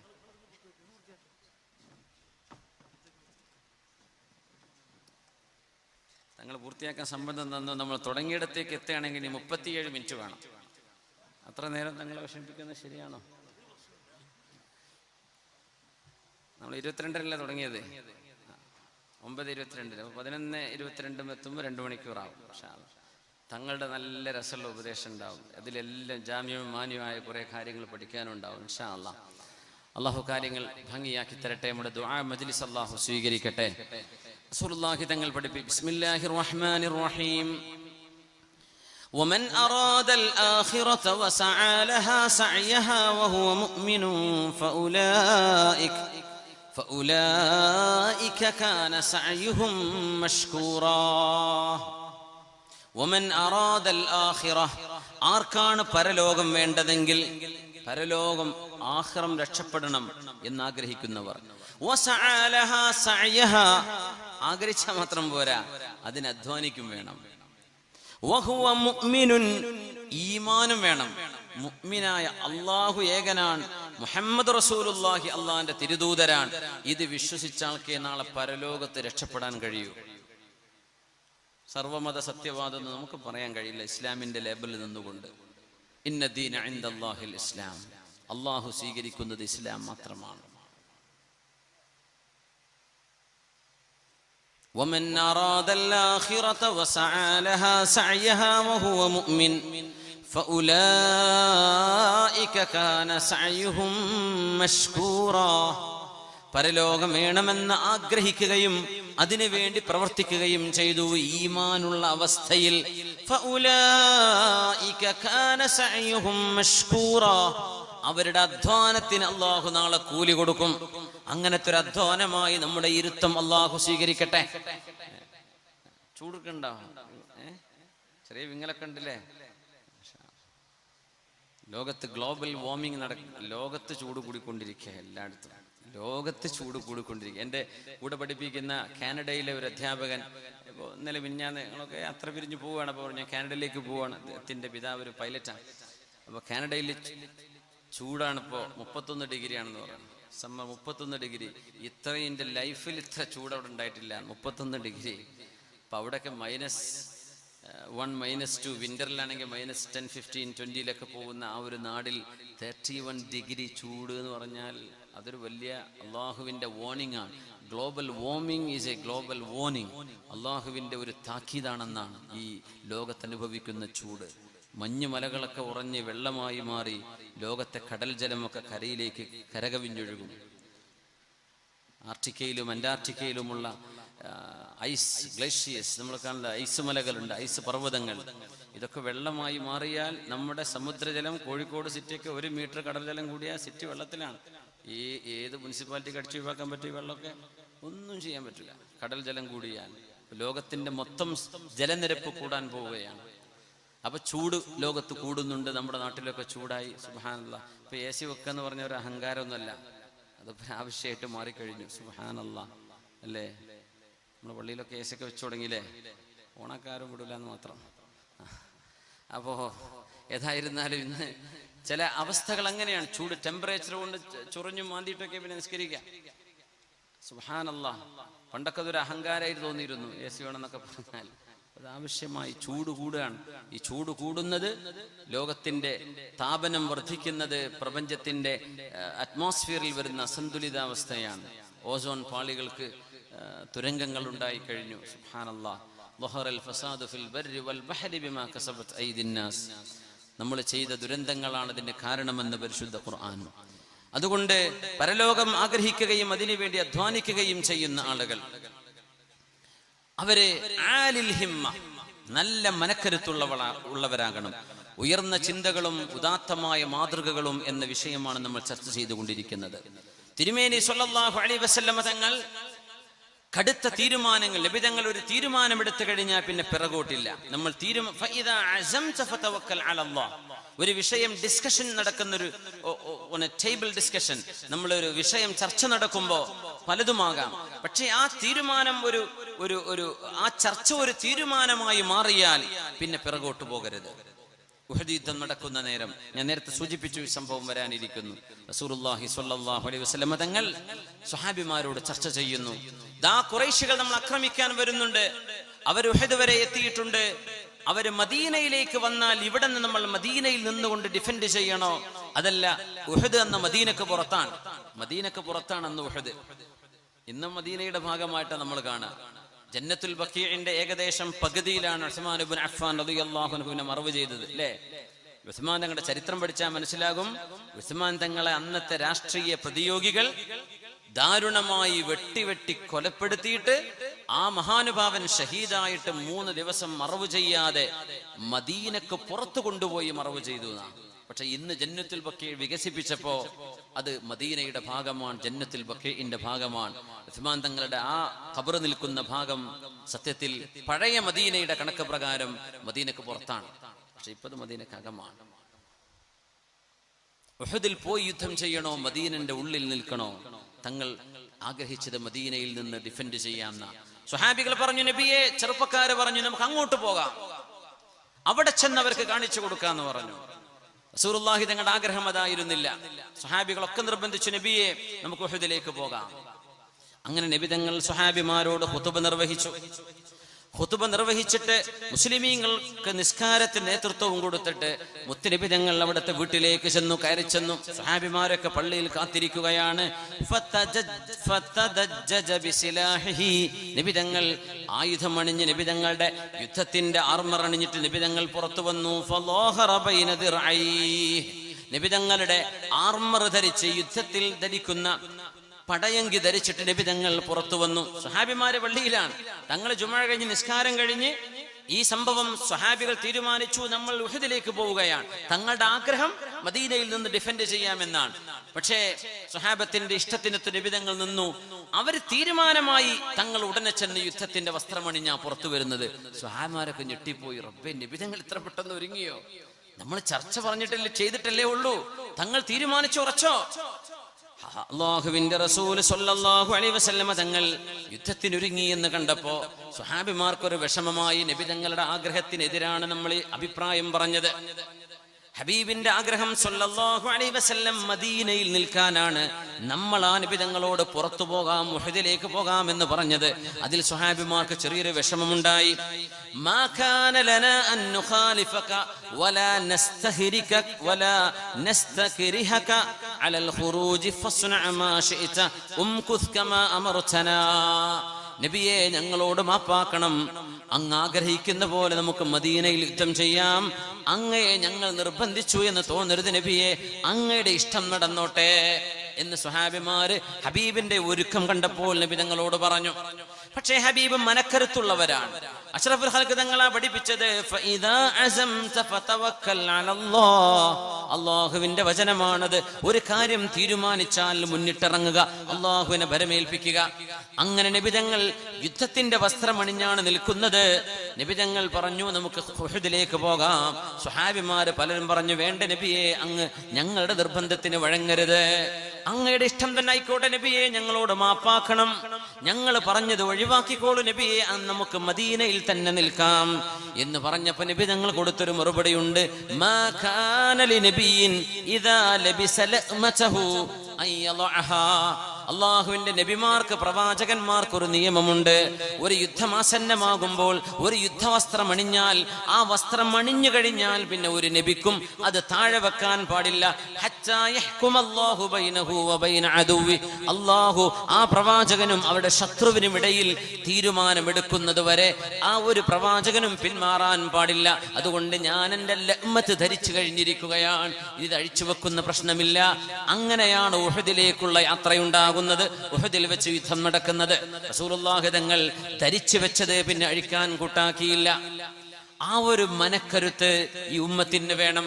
നമ്മുടെ മുമ്പിലുള്ള പ്രശ്നങ്ങളിൽ നമ്മുടെ പ്രധാനപ്പെട്ട നമ്മുടെ നേതാക്കന്മാരായ മഹിതരായ പണ്ഡിതന്മാർ ഒരു തീരുമാനം അറിയിച്ചു കഴിഞ്ഞാൽ അതിന്റെ പിന്നിൽ ഉറച്ചു നിൽക്കണം. ആലിമീങ്ങളുടെ നിർദ്ദേശങ്ങളെ ശിരസാ വഹിക്കണം. പിന്നെ ഓരോരുത്തരും അവനവന്റെ അഭിപ്രായം ഫേസ്ബുക്കിൽ കയറി പറയുകയല്ല വേണ്ടത്. നമുക്ക് സുന്നി മഹല്ല് ഫെഡറേഷന്റെ പരിപാടിയാണിത്. സമസ്ത കേരള ജംഇയ്യത്തുൽ ഉലമ എന്ന ഉഖറവിയായ ആലിമീങ്ങളുടെ ഒരു പ്ലാറ്റ്ഫോം അല്ലാഹു നമുക്ക് ഇവിടെ നൽകിയിട്ടുണ്ട്. മനുഷ്യർക്ക് മുഴുവൻ കുറവുകളുണ്ട്. എന്നാൽ ആ കുറവുകൾ എല്ലാം സമ്മതിച്ചുകൊണ്ട് തന്നെ, നമ്മൾ ആരും മലക്കുകളല്ലല്ലോ, നമ്മളുടെ നേതാക്കന്മാരും മലക്കുകളല്ല. എന്നാൽ പോലും സച്ചരിതരായ മഹത്തുക്കളായ ആലിമീങ്ങളെ നമുക്ക് നേതൃത്വം നൽകാൻ നല്ലൊരു പ്ലാറ്റ്ഫോം അല്ലാഹു നൽകിയ ആ ഒരു സൗഭാഗ്യം കേരളീയ മുസ്ലിമീങ്ങൾക്കില്ലേ? മഹാനായ സയ്യിദുൽ ഉലമ, മഹാനായ ജഫരി മുത്തുക്കോയ തങ്ങളവറുകൾ, മഹാനായ ഷെയ്ഖുൽ ജാമിഅ, മഹാനായ ഷെയ്ഖുന അലിക്കുട്ടി മുസ്ലിയാർ, രണ്ട് മഹത്തുക്കൾ നേതൃത്വം കൊടുക്കുന്ന മഹാനായ ഷംസുൽ ഉലമയുടെയും മഹാനായ കണ്ണിയത്ത് ഉസ്താദിന്റെയും മഹാനായ സൈനുൽ ഉലമയുടെയും തലോടലേറ്റ ഈ പണ്ഡിത സഭ ഒരു തീരുമാനമെടുത്താൽ അതിനപ്പുറത്തേക്ക് പിറകോട്ട് പോകാൻ ഈ ഉമ്മത്തിലെ മെമ്പർമാർ തുനിയരുത്. ഉറച്ചു നിൽക്കണം. ആലിമീങ്ങളുടെ വാക്കുകൾക്ക് വില നൽകണം. നബി തങ്ങൾ പറഞ്ഞു, ഇൻ തഅമ്മറ അലൈക്കും അബ്ദുൻ ഹബശിയ്യുൻ കഅന്ന റഅസഹു സബീബത്തുൻ ത്വാഫിയ. നിങ്ങളുടെ നേതാവ് ഒരു ചെറിയ തലയുള്ള വികൃതനായ ഒരു കറുത്ത വർഗ്ഗക്കാരനാണെങ്കിൽ പോലും അലൈക്കും ബിസ്സംഇ വത്വാഅ, നിങ്ങളുടെ നേതാവ് പറഞ്ഞാൽ നിങ്ങൾ കേൾക്കുകയും അനുസരിക്കുകയും ചെയ്യണം. ആ രീതിയിൽ ഫഇദാ അസംത ഫതവക്കൽ അലല്ലാഹ്, നന്മയിലേക്ക് നമ്മൾ ക്ഷണിക്കുമ്പോൾ, നന്മയെക്കുറിച്ചുള്ള ആഹ്വാനങ്ങൾ വരുമ്പോൾ പിന്നെ നമ്മുടെ സ്വതസിദ്ധമായ അവനവന്റെ അഭിപ്രായങ്ങൾ പറയരുത്. റസൂലുള്ളാഹി തങ്ങൾ 5 നേരത്തെ നിസ്കാരത്തിൽ ഒരു ഇമാമിന്റെ കീഴിൽ ജമാഅത്തായി നിസ്കരിക്കാൻ പഠിപ്പിക്കുന്നത് ഒരു നേതാവിനെ ഓവർടേക്ക് ചെയ്യാൻ പാടില്ല. ഇമാം റുകൂഇലേക്ക് കുനിഞ്ഞെത്തുന്നതിന്റെ മുമ്പ് മഅ്മൂം എത്തിയാൽ മഅ്മൂമിന്റെ നിസ്കാരം ബാത്തിലാണ് എന്ന് പഠിപ്പിക്കുന്നത് ഒരു നേതാവിനെ ഓവർടേക്ക് ചെയ്യാൻ പാടില്ല. അനുയായി ഇമാം സമി അല്ലാഹു ലിമൻ ഹമിദ എന്ന് നിവർന്ന് കഴിഞ്ഞതിന് ശേഷമേ മഅ്മൂം ഇഅ്തിദാലിലേക്ക് വരാൻ പാടുള്ളൂ. ഒരു ഇമാം സുജൂദിലേക്ക് അല്ലാഹു അക്ബർ എന്ന് പറഞ്ഞ് സുജൂദിലേക്ക് നെറ്റിവെച്ച് കഴിഞ്ഞിട്ടേ മഅ്മൂം നെറ്റിവെക്കാൻ പാടുള്ളൂ. എന്താണ് ഈ നിയമം? 5 നേരത്തെ ജമാഅത്ത് നിസ്കാരങ്ങളിൽ അള്ളാഹു പഠിപ്പിക്കുന്നത് നല്ല ഡിസിപ്ലിൻ അല്ലേ നമ്മളെ പഠിപ്പിക്കുന്നത്? നല്ല അച്ചടക്കം, ഒരു ഇമാമിനെ, ഒരു നേതാവിനെ, ഒരു നേതൃസ്ഥാനത്തെ അംഗീകരിക്കുക എന്ന അച്ചടക്കം, അത് പഠിപ്പിക്കുന്ന ഒരു തത്വസംഹിതയുടെ ആളുകൾ തീർച്ചയായും ആ ഒരു രീതിയിൽ ജീവിതത്തിൽ മുന്നോട്ട് കൊണ്ടുപോകണം. അല്ലാഹു തആല സംഉം ത്വഅത്തിനും നമുക്ക് അല്ലാഹു തൗഫീഖ് നൽകട്ടെ. അബൂബക്കർ സിദ്ദീഖ് റളിയല്ലാഹു അൻഹു ഖിലാഫത്ത് ഏറ്റെടുത്തപ്പോൾ, മുത്തുനബി തങ്ങളുടെ വഫാത്ത് നടന്നപ്പോൾ സിദ്ദീഖ് തങ്ങളാണ് ആദ്യത്തെ ഖലീഫ.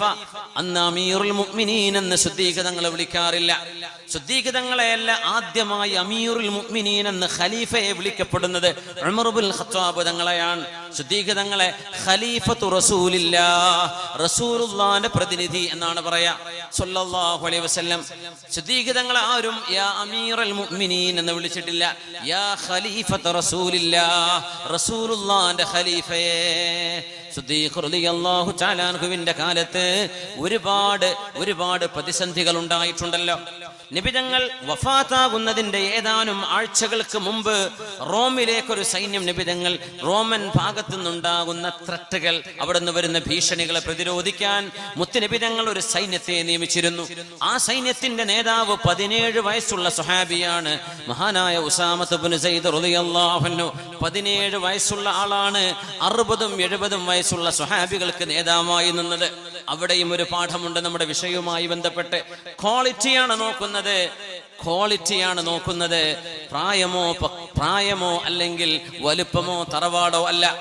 അങ്ങനെ അല്ലായിരുന്നെങ്കിൽ അല്ലാഹുവിന്റെ റസൂൽ സ്വല്ലല്ലാഹു അലൈഹി വസല്ലം തങ്ങൾക്ക് ഉസാമത്ത് ഇബ്നു സൈദ് റളിയല്ലാഹു അൻഹുവിന് പകരം നല്ല പക്വത കുറവല്ല, നല്ല പ്രായമുള്ള, ഇസ്ലാമിൽ ഒരുപാട് കാലം സർവീസുള്ള ഉമർ ഇബ്നുൽ ഖത്താബ് തങ്ങളുണ്ടവിടെ, ഉസ്മാൻ തങ്ങളുണ്ടവിടെ, അലി ഇബ്നു അബീ ത്വാലിബ് തങ്ങളുണ്ട്, അംർ ഇബ്നുൽ ആസ് എന്നവരുണ്ട്, തുൽഹത്ത് ഇബ്നു ഉബൈദില്ലാ തങ്ങളുണ്ട്, ഉർവത്ത് ഇബ്നു സുബൈർ എന്നവരുണ്ട്. മഹാനായ ഒരുപാട് സ്വഹാബിമാർ ജീവിച്ചിരിപ്പുണ്ടായിരിക്കെ 17 വയസ്സുള്ള ലീഡർഷിപ്പ് ക്വാളിറ്റി ഉണ്ടായിരുന്ന ഉസാമത്ത് ഇബ്നു സൈദ് റളിയല്ലാഹു അൻഹു ഹിബ്ബു റസൂലില്ലാഹി വബ്നു ഹിബ്ബി റസൂലില്ലാഹ്, അല്ലാഹുവിന്റെ റസൂലിന്റെ മെഹബൂബായ സ്വഹാബി, ഹബീബിന്റെ മെഹബൂബായ സ്വഹാബിയുടെ മകൻ, അതാണ് ഉസാമത്ത് ഇബ്നു സൈദ് ഇബ്നു ഹാരിസ റളിയല്ലാഹു അൻഹുമാ.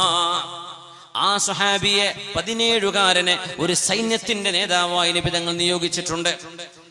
ആ സമയത്ത് അൻസ്വാരികളിലെ മുതിർന്ന ആളുകൾക്കിടയിൽ ചെറിയൊരു കശപിശ വന്നു.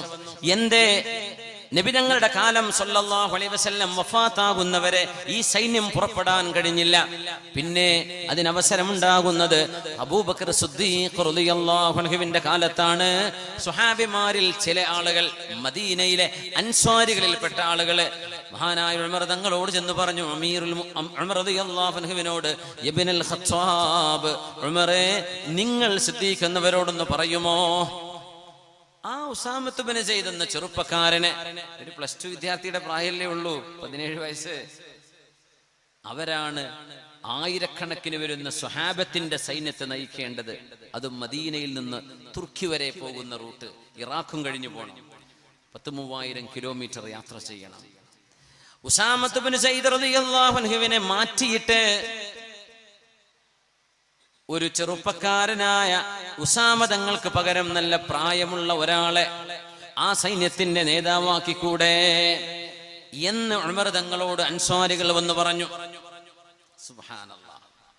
സിദ്ദീഖ് റളിയല്ലാഹു തആല അൻഹു മഹാനായ ഉമർ റളിയല്ലാഹു അൻഹുവിനോട് കൊടുക്കുന്ന മറുപടിയുണ്ട്. ഉമർ തങ്ങൾ അന്ന് മറ്റൊരു കാര്യം കൂടെ പറഞ്ഞു. സിദ്ദീഖ് തങ്ങൾ ഇസ്ലാമിൽ നിന്ന് പുറത്തുപോയ മുർത്തദ്ദീങ്ങളുമായി ഇടപഴകുന്നു, അവരുമായി ഇടപെടുന്നു, അവിടെ യുദ്ധം നടക്കുന്നു. സിദ്ദീഖ് തങ്ങൾ പറഞ്ഞു, നബി തങ്ങളുടെ കാലത്ത് സകാത്ത് കൊടുത്തിരുന്ന ആളുകൾ വലൗ മനഊനി ഇഖാലൻ, സകാത്ത് കൊടുക്കുന്ന മൃഗത്തിന്റെ കഴുത്തിൽ ഒരു കയറുകൂടെ, ആ മൃഗത്തെ കെട്ടിവലിക്കാനുള്ള കയറുകൂടെ നബിന്റെ കാലത്ത് കൊടുത്ത ആളുകൾ എന്റെ ഖിലാഫത്തിൽ ആ കയറ് നൽകാതെ മൃഗം മാത്രമാണ് നൽകുന്നതെങ്കിൽ പോലും ഞാൻ അവർക്കെതിരെ യുദ്ധം ചെയ്യുമെന്നൊക്കെ കടുത്ത തീരുമാനമെടുത്തപ്പോ മഹാനായ ഉമർ റളിയല്ലാഹു അൻഹു പറഞ്ഞു, സിദ്ദീഖേ, അത്ര വേണോ, അത്ര വേണോ, അത്ര വേണോ? ജനങ്ങളോട് ഇച്ചിരി മയത്തിൽ പെരുമാറിക്കൂടെ സിദ്ദീഖേ എന്ന് ഉമർ റളിയല്ലാഹു അൻഹുവിനോട് ചോദിച്ചപ്പോ സിദ്ദീഖ് റളിയല്ലാഹു അൻഹു കൊടുത്തൊരു മറുപടിയുണ്ട്. റജൗതു നുസ്റതക വജിഅ്തനി ബിഖുദ്ലാനിക. ഉമറേ, ഞാൻ എടുത്ത തീരുമാനത്തിൽ നിങ്ങൾ എന്റെ കൂടെ നിൽക്കുമെന്നാണ് ഞാൻ പ്രതീക്ഷിച്ചത്. നിങ്ങൾ എന്നെ നാണം കെടുത്തുകയാണോ? അജബ്ബാറുൻ ഫിൽ ജാഹിലിയ്യ വഖവാറുൻ ഫിൽ ഇസ്ലാം. ഉമറേ, ഇസ്ലാമിലേക്ക് വരുന്നതിന്റെ മുമ്പ് നിങ്ങൾ വലിയ വമ്പനായിരുന്നല്ലോ, ഇസ്ലാമിൽ വന്നപ്പോൾ നിങ്ങൾ ഭീരുവായി പോയോ? ഇന്നഹു ഖദ് ഇൻഖതഅൽ വഹ്യു വതമ്മദ്ദീൻ അവയൻഖുസു വഅന ഹയ്യുൻ. ഉമറേ, വഹി നിലച്ചു കഴിഞ്ഞു. അൽയൗമ അക്മൽതു ലക്കും ദീനക്കും, ഇസ്ലാം ഞാൻ നിങ്ങൾക്ക് പൂർത്തിയാക്കി തന്നു എന്ന് റസൂലുള്ളാഹി സ്വല്ലല്ലാഹു അലൈഹി വസല്ലം തങ്ങൾക്ക് ആയത്തിറങ്ങിയില്ലേ? ഇസ്ലാം പൂർത്തിയായിരിക്കെ ആ ദീനിൽ കുറവ് വരാൻ അബൂബക്കർ ജീവിച്ചിരിക്കുന്ന കാലത്തോളം ഞാനതിന് സമ്മതിക്കില്ല എന്ന് സിദ്ദീഖ് റളിയല്ലാഹു അൻഹു. ഉസാമ തങ്ങളെ മാറ്റണമോ വേണ്ടയോ? വല്ലാഹി, സിദ്ദീഖ് തങ്ങളുടെ മറുപടിയാണിത്. വല്ലാഹി ലൗ അലിംതു അന്ന സിബാഅ തജറു ബിരിജ്ലി ഇല്ലം ഉറദ്ദഹു മാ റദത്തു. ഞാനൊന്ന് പറയട്ടെ ഉമറേ, ഞാനൊന്ന് പറയട്ടെ, ഉസാമ റളിയല്ലാഹു അൻഹു നേതൃത്വം കൊടുക്കുന്ന ഈ സൈന്യം പോകാതെ ആ സൈന്യത്തെ പറഞ്ഞേക്കാതിരിക്കാനാണോ നിങ്ങൾ ചോദിക്കുന്നത്? ആ സൈന്യം എന്ത് വില കൊടുത്തും ഞാൻ പറഞ്ഞേക്കും. വലാ ഹലൽതു ലിവാഅൻ അഖദഹു റസൂലുള്ളാഹ്. ഇത് റസൂലുള്ളാഹി തങ്ങൾ ഏൽപ്പിച്ച കൊടിയാണ് ഉസാമയുടെ കയ്യിൽ. ആ സൈന്യം പറഞ്ഞേക്കുമ്പോൾ കാട്ടുജീവികൾ, സിംഹവും കടുവയും വന്നിട്ട് സിദ്ദീഖിന്റെ കാലിൽ വന്ന് കടിച്ചു പിടിച്ചു വലിച്ചാൽ പോലും അല്ലാഹുവിന്റെ റസൂൽ തങ്ങൾ സാധ്യമാക്കിയ ആ സൈന്യത്തെ ഞാൻ പറഞ്ഞേക്കുക തന്നെ ചെയ്യുമെന്ന് സിദ്ദീഖ് റളിയല്ലാഹു തആല അൻഹു. ഉമർ തങ്ങൾ വീണ്ടും പറഞ്ഞു, സിദ്ദീഖേ, എന്റെ അഭിപ്രായമല്ല. അൻസ്വാരികൾ പറയുന്നുണ്ട്, ഉസാമത്ത് ഇബ്നു സൈദ് തങ്ങളെ നബി തങ്ങൾ നിയമിച്ചു, ശരി തന്നെയാണ്. പക്ഷേ ഇന്ന് നബി തങ്ങൾ ജീവിച്ചിരിപ്പില്ലാത്ത കാലമല്ലേ, കുറച്ചുകൂടെ പ്രായമുള്ള ഒരാളായിക്കോട്ടെ. ഈ സൈന്യത്തിന്റെ നേതാവ് 17കാരൻ വേണോ എന്ന് ചോദിച്ചപ്പോ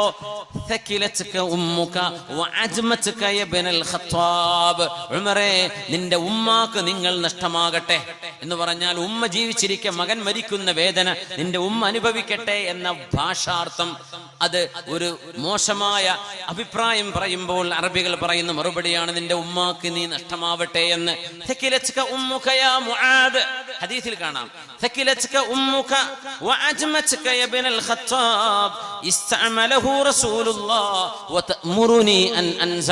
അല്ലാഹുവിന്റെ റസൂൽ ഏൽപ്പിച്ച ഒരു നേതാവിനെ ഞാൻ മാറ്റണമെന്നോ നിങ്ങൾ പറയുന്നത്? റസൂലുള്ളാഹല്ലേ ഉസാമത്ത് ഇബ്നു സൈദ് എന്നവരെ നേതാവാക്കിയത്. ആ നേതാവിനെ ഞാൻ മാറ്റണമെന്ന് പറയുകയോ? ഞാനത് ചെയ്യില്ല ഉമറേ, ഞാനത് ചെയ്യില്ല എന്ന് അള്ളാഹുവിന്റെ റസൂലിന്റെ പിൻഗാമിയായ സിദ്ദീഖ് റളിയല്ലാഹു അൻഹുവിന്റെ ഉറച്ച തീരുമാനം.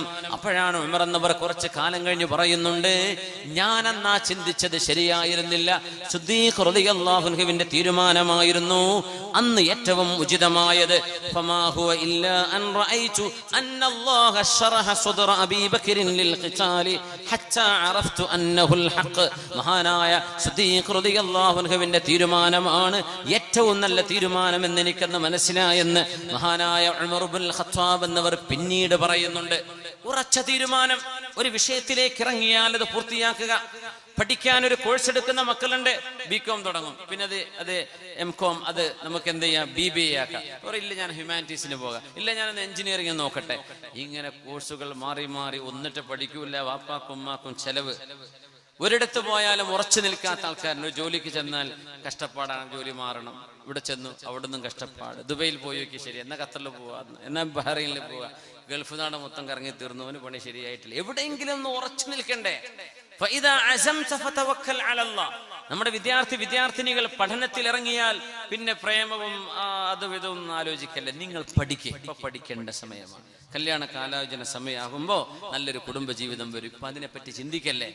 നിങ്ങൾ പഠനത്തിൽ ശ്രദ്ധ കേന്ദ്രീകരിക്കും. ഒരൊറ്റ കാര്യം പറഞ്ഞോട്ടെ, മക്കളിൽ നിന്ന് മൊബൈൽ ഫോൺ വാങ്ങി വെച്ചാലേ മക്കൾ പഠിക്കുള്ളേ. മക്കൾ പല ന്യായം പറഞ്ഞ് നിങ്ങളോട് കരഞ്ഞു പിടിച്ചിന്റെ വാപ്പ അങ്ങനെയാണ്, എന്ത് കുറ്റം നിങ്ങളെ പറ്റി പറഞ്ഞേക്കാം, പക്ഷെ മൊബൈൽ ഫോൺ വാങ്ങി വെച്ചോളൂ, എന്നാൽ അവർക്ക് പഠിക്കാൻ കഴിയുള്ളൂ. നിങ്ങളൊരു പക്ഷെ മോശമായ വാപ്പയായിരിക്കും, പക്ഷെ നിങ്ങൾ നല്ല വാപ്പയാണെന്ന് അവിടെ കോഴ്സ് കഴിഞ്ഞ് അവള് പറയും, അല്ലെങ്കിൽ അവൻ പറയും. അതുവരെ നിങ്ങളോട് അവർക്ക് ദേഷ്യമായിരിക്കും. എന്റെ വാപ്പാക്ക് ലോകം തിരിയില്ല എന്ന് പറയും, എന്റെ ഉമ്മാക്ക് ഒരു എത്തും പിടിയില്ല എന്ന് അതൊക്കെ പറഞ്ഞേക്കാം, പക്ഷേ ഈ മൊബൈൽ ഫോൺ കൊണ്ട് അവർക്ക് പഠിക്കാൻ കഴിയില്ല. അനുഭവമാണ്. നമ്മളത് അനുഭവിച്ചു കൊണ്ടിരിക്കുകയാണ്. വേറെ എന്തൊക്കെ നമ്മൾ വേദ പറഞ്ഞിട്ടും കാര്യമില്ല. സ്ക്രീൻ വളരെ അഡിക്റ്റിംഗ് ആണ്, വളരെ അഡിക്റ്റിംഗ് ആണ്. അതിന്റെ ഒരു പ്രത്യേകത അതാണ്. എന്ത് ചെയ്യാൻ പറ്റും? അത് വാങ്ങിച്ചു വെച്ച് അവരിന്ന് മുഴുവനായിട്ടും അവരുടെ പഠനം കഴിയുന്നവരേക്കും, ഒരു ഉത്തരവാദിത്വ ബോധത്തിലേക്ക് എത്തുന്നവരേക്കും അത് മാറ്റിവെക്കലല്ലാതെ വേറെ മാർഗമില്ല. കമ്മ്യൂണിക്കേഷന് വേറെ ഓൾട്ടർനേറ്റീവ്സുകൾ സ്വീകരിക്കേണ്ടി വരും. നമ്മുടെ സ്മാർട്ട് ഫോണുകൾ, അതിനെ പറയുന്നത് സ്മാർട്ട് ഫോണുകളോ അല്ലാത്തതൊക്കെ ആവട്ടെ. ഏതായിരുന്നാലും അള്ളാഹു നമ്മുടെ മക്കളെ കാവലിലാക്കട്ടെ, അള്ളാഹുവിന്റെ ഹിഫ്ദിലാക്കി തരട്ടെ. നമ്മൾ പഠിക്കാൻ മുന്നിട്ടിറങ്ങുന്നവർ പഠനത്തിൽ മുന്നോട്ട് പോവുക, അത് ശരിക്കും പഠിച്ച് പൂർത്തിയാക്കുക. അറബി കോളേജിലൊക്കെ ചേരുമ്പോഴേ സ്വാഭാവികമായും ആദ്യത്തെ ഒരു കൊല്ലം ഒരു വസ്വാസ് വരും. അവിടെ ശരിയില്ല, അവിടുത്തെ ഭക്ഷണം പോരാ, അവിടെ ചൂടാണ്, അവിടെ അതാണ്, അവിടുത്തെ ഇത് എനിക്ക് പിടിക്കണില്ല. പിടിക്കാത്ത തന്നെ സഹിച്ച് ഒരു 2, 3, 4, 5, 6 കൊല്ലം കഴിയുമ്പോ മാഷാ അല്ലാഹ് പിന്നെ അത് നല്ല നിലയിലേക്ക് എത്തും. പഠനം കണ്ടിന്യൂസ് ആയിട്ട് കൊണ്ടുപോവുക, അത് മുറിഞ്ഞു പോകാണ്ടിരിക്കുക. ഒരു കാര്യം തീരുമാനിച്ചു, ഇസ്തിഖാറത്തിന്റെ 2 റക്അത്ത് നിസ്കരിക്കുക. എന്നിട്ട് അല്ലാഹുമ്മ ഇന്നി അസ്തഖീറുക ബിഇൽമിക വഅസ്തഖ്ദിറുക ബിഖുദ്റതിക വഅസ്അലുക അല്ലാഹുമ്മ മിൻ ഫദ്ലികൽ അദീം ഫഇന്നക തഅലമു വലാ അഅലം വഅൻത തഖ്ദിറു വലാ അഖ്ദിറു വഅൻത അല്ലാമുൽ ഗുയൂബ്. ദുആഉൽ ഇസ്തിഖാറ വിശുദ്ധ ഖുർആനിലെ സൂറത്ത് അല്ലാഹുവിന്റെ റസൂൽ ഞങ്ങളെ പഠിപ്പിച്ച പോലെ ഇസ്തിഖാറത്തിന്റെ ദുആ ഞങ്ങളെ പഠിപ്പിച്ചിട്ടുണ്ട് എന്ന് റസൂലുള്ളാഹി സ്വല്ലല്ലാഹു അലൈഹി വസല്ലം. അത് പഠിച്ചു വെക്കുക. 2 റക്അത്ത് നിസ്കരിക്കുക, ഇസ്തിഖാറത്തിന്റെ ദുആ ഇരക്കുക. അത് ദുആ ഇരന്നു കഴിഞ്ഞാൽ നമ്മൾ മുന്നിട്ടിറങ്ങുക. പിന്നെ അല്ലാഹു ഖൈറിലേക്കായിരിക്കും നമ്മൾ നയിക്കുക എന്നാണ് മുത്തനബി തങ്ങൾ പഠിപ്പിച്ചത്. പിന്നെ പിറകോട്ട് പോകരുത്. മഹാനായ അഹ്മദ് ബിൻ ഹംബൽ റളിയല്ലാഹു തആല അൻഹു ഹജ്ജിന് പോവുകയാണ്. മഹാനായ Yahya bin Maeen, Ahmad bin Hanbal എന്നവരുടെ പ്രിയപ്പെട്ട കൂട്ടുകാരൻ, ഇറാഖിൽ നിന്ന് ഹജ്ജിന് വരുന്നു മക്കയിലേക്ക് പോകുമ്പോ മഹാനായ അഹ്മദ് ബിൻ ഹംബൽ തങ്ങൾ പറഞ്ഞു, ഹജ്ജ് കഴിഞ്ഞാൽ നമുക്ക് മഹാനായ അല്ലാമ അബ്ദുർ റസാഖ് അൽ യമനി, മഹാനായ അബ്ദുർ റസാഖ് തങ്ങളെ ഹദീസ് പണ്ഡിതനാണ്, യമനിൽ ചെന്ന് കാണണം. ആ ഒരു തീരുമാനത്തിലാ പോകുന്നു. അപ്പൊ ഇറാഖ് നോർത്ത് വെസ്റ്റിലാണ്. ഇറാഖിൽ നിന്ന് സൗത്ത് ഈസ്റ്റിലേക്ക് വന്നാൽ മക്ക കിട്ടും. മക്കയിൽ നിന്ന് വീണ്ടും തെക്ക് കിഴക്ക് യാത്ര ചെയ്താൽ യമനിലേക്ക് പോകാം. ഒരു നേരെ റൂട്ടാ. തലശ്ശേരി എന്ന് വിട്ടാൽ കൂത്തുപറമ്പ് വഴി മട്ടന്നൂർ എന്ന് പറഞ്ഞ പോലെയാണത്. മക്ക കഴിഞ്ഞാൽ പിന്നെ നേരെ മുമ്പോട്ട് ഒന്നുകൂടെ പോയാൽ യമനെത്തും. യമനിൽ മഹാനായ അല്ലാമ അബ്ദുർ റസാഖ് റഹിമഹുല്ല എന്ന ഹദീസ് പണ്ഡിതനുണ്ട്. അഹ്മദ് ബിൻ ഹംബൽ പറയാം, നമ്മൾ അവിടെ ചെന്നിട്ട് ആ ആലിമിനെ കണ്ടിട്ട് ഹദീസ് കേട്ടിട്ട് വേണം എനിക്ക് തിരിച്ചു വരാൻ, പോവല്ലേ എന്ന് പറഞ്ഞു പോയി. മക്കത്ത് ചെന്ന് നോക്കുമ്പോ മഹാനായ അല്ലാമ അബ്ദുർ റസാഖ് എന്നവർ ഹജ്ജ് ചെയ്യാൻ വന്നിട്ടുണ്ട്. അപ്പൊ യഹ്യ ഇബ്നു മഈൻ തങ്ങൾ പറഞ്ഞു, അഹ്മദ് ബിൻ ഹംബലേ ദാ കണ്ടോ, നമ്മൾ കാണാൻ യമനിലേക്ക് പോവണമെന്ന് വിചാരിച്ച ആള് കണ്ടോ ഇവിടെ മക്കത്ത്? ഞാൻ കണ്ടു. എന്നാ പിന്നെ ഹദീസ് ഇവിടുന്ന് ചോദിക്കല്ലേ? പറ്റൂല. എന്തേ? നമ്മുടെ നിയ്യത്ത് എന്താ? അദ്ദേഹത്തിന്റെ നാട്ടിലെത്തിയിട്ട് അവിടെ ചെന്ന് കാണാം.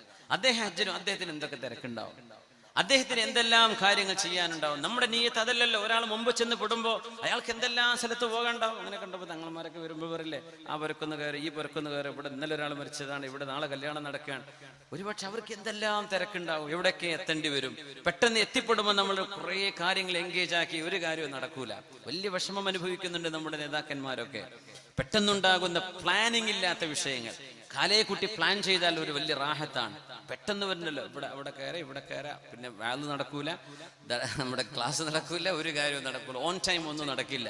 അങ്ങനെ ഉണ്ടാവരുത്. കൃത്യമായ പ്ലാനിങ്. അഹ്മദ് ബിൻ ഹംബൽ തങ്ങൾ പറഞ്ഞു, വേണ്ട ഹജ്ജ് കഴിഞ്ഞ് പോയിക്കോട്ടെ, നമ്മൾ യമനിൽ ചെന്ന് കാണാന്നാ പറഞ്ഞത്. അവർ യമനിലേക്ക് എത്തട്ടെ. നോക്കണം, ഇന്നത്തെ പോലെ ബസ്സില്ല, ട്രെയിനില്ല, ഫ്ലൈറ്റില്ല, ഒന്നുമില്ല. പക്ഷെ ആ മഹാന്റെ നീയത്ത് അതാണ്, നമ്മൾ അവിടെ ചെന്ന് കാണും. അങ്ങനെ ഹജ്ജ് കഴിഞ്ഞ് യഹ്യ ഇബ്നു മഈൻ തങ്ങളുടെ കൂടെ മഹാനായ അല്ലാമ അബ്ദുർ റസാഖ് അൽ മുഹദ്ദിസ് റബ്ബാനിയെ യമനിൽ ചെന്ന് കണ്ടു മഹാനായ അഹ്മദ് ബിൻ ഹംബൽ റഹ്മത്തുള്ളാഹി അലൈഹി. നമ്മൾ അങ്ങനെ ചിന്തിക്കോ, മുമ്പ് ചെന്ന് കണ്ടുപെട്ടാ അത് ചോദിച്ചു പോയാൽ പോരെ, 2 ഹദീസല്ലേ കേൾക്കേണ്ടത്, കുറച്ച് ഹദീസല്ലേ പഠിക്കേണ്ടത്, ഹറമിലിരിക്കുമ്പോൾ ചോദിക്കാം. നമ്മുടെ നീയത്ത് അതല്ല, അവിടെ ചെന്ന് കാണണമെന്നാണ്. പറഞ്ഞല്ലേ, പാണക്കാട് ചെന്നിട്ട് കാണാം, ചൊവ്വാഴ്ചയൊക്കെ ചെന്നിട്ട് തങ്ങൾ അവിടെ ചെന്നിട്ട് കാണാം, തങ്ങളുടെ എന്തോ നിക്കാഹിന് വരുന്നുണ്ട്, വഴിയിൽ വെച്ച് കാണാം. അതല്ല, നമ്മുടെ നീയത്ത് അങ്ങനെയാ. അവിടെ ചെന്ന്, അതൊരു ഹുർമത്തല്ലേ, മഹാന്മാരുടെ മുമ്പിലേക്ക് അങ്ങനെ എത്തുന്നത് ഒരു ഹുർമത്തല്ലേ. അതങ്ങനെ ആവട്ടെ. ആ ഒരു നിയ്യത്ത് അഹ്മദ് ബിൻ ഹംബൽ തങ്ങളുടെ അനുഭവം, മഹാനവരുടെ മകൻ മഹാനായ Salih ibn Ahmad bin Hanbal തങ്ങളുടെ മകൻ മഹാനായ Salih ibn Abdullahi Salih ibn Ahmad തങ്ങൾ പറയുന്നുണ്ട്, അഹ്മദ് ബിൻ ഹംബൽ തങ്ങൾക്ക് മറ്റൊരു മകൻ അബ്ദുല്ലാഹി ഇബ്നു അഹ്മദ് എന്നവർ മുസ്നദ് ക്രോഡീകരിച്ച മഹാൻ. ഇത് സ്വാലിഹ് മഹാനോട് മറ്റൊരു മകൻ. ഉപ്പയുടെ അനുഭവം പറയാം. അതാണ് നമ്മുടെ ഇമാമിങ്ങൾ. അവിടെ ലക്ഷ്യം, അതിൽ പിന്നെ വിട്ടുവീഴ്ചയില്ല. അങ്ങനെയായിരുന്നു. സുബ്ഹാനല്ലാഹ്. മഹാനായ അബൂ നസ്ർ സജ്സി റഹ്മഹുല്ലാഹ്, അദ്ദേഹം ഖുറാസാനിലേക്ക് വന്നൊരു കാലം അദ്ദേഹത്തെ കാണാൻ ചെന്നു മഹാനായ അബൂ ഇസ്ഹാഖുൽ ഹബ്ബാൽ റഹ്മത്തുള്ളാഹി അലൈഹി. പ്രഗൽഭനായ പണ്ഡിതനാണ് അബൂ നസ്ർ സജ്സി റഹ്മത്തുള്ളാഹി അലൈഹി. അദ്ദേഹത്തിന്റെ വീട്ടിലേക്ക് ചെന്ന കഥ പറയുകയാണ് മഹാനായ അൽ ഹാഫിദ് അബൂ ഇസ്ഹാഖ് അൽ ഹബ്ബാൽ റഹ്മത്തുള്ളാഹി അലൈഹി. ഞങ്ങൾ വീട്ടിലിരിക്കുമ്പോ ആരോ വാതിലിക്കൽ മുട്ടുന്നു. ഞാൻ ചെന്ന വാതിൽ തുറന്നു കൊടുത്തു. മഹാനായ അല്ലാമ അബൂ നസ്ർ സജ്സി തങ്ങളുടെ വീട്ടിലാണ് സംഭവം. ഞാൻ വാതിൽ തുറന്നു കൊടുത്തു. നോക്കുമ്പോൾ ഒരു പെണ്ണ് ഒരു കിഴി നിറയെ പൈസയുമായ വന്നത്. നോക്കുമ്പോൾ ഫീഹി അൽഫു ദീനാർ, 1000 സ്വർണ്ണ നാണയം. ഒരു ജ്വല്ലറി തുടങ്ങാൻ മാത്രമുണ്ട്. 1000 സ്വർണ്ണ നാണയം മഹാനായ അബൂ നസ്ർ സജ്സി റഹ്മത്തുള്ളാഹി അലൈഹിയുടെ മുമ്പിലേക്ക് കൊടുത്തു. മഹാൻ ചോദിച്ചു, അല്ല പെണ്ണെ, ഇതെന്തിനാണ്?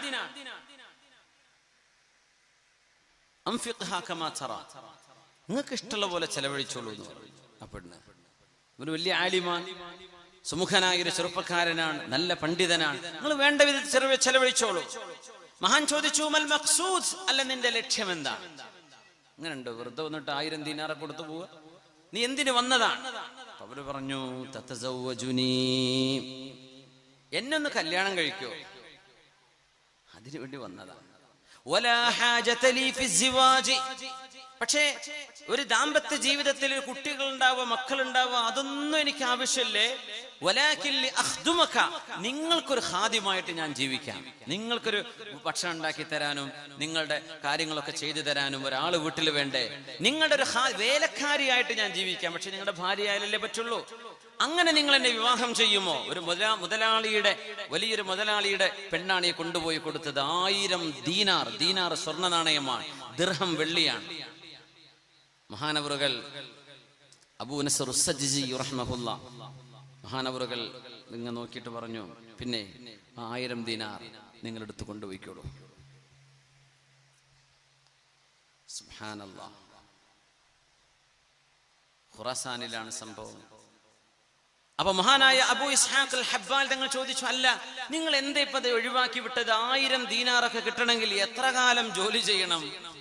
അദ്ദേഹം കൊടുത്ത മറുപടിയുണ്ട്, ഞാൻ സിജിസ്ഥാനിൽ നിന്ന് കടന്നു വന്നത് ഇൽമ പഠിക്കാനാണ്. ഞാനിപ്പോ കല്യാണം കഴിക്കേണ്ട നേരായിട്ടില്ല. ഞാൻ ഇൽമ പഠിക്കാൻ വേണ്ടി വന്നതാണ്. എന്റെ നിയ്യത്ത് പഠനമാണ്.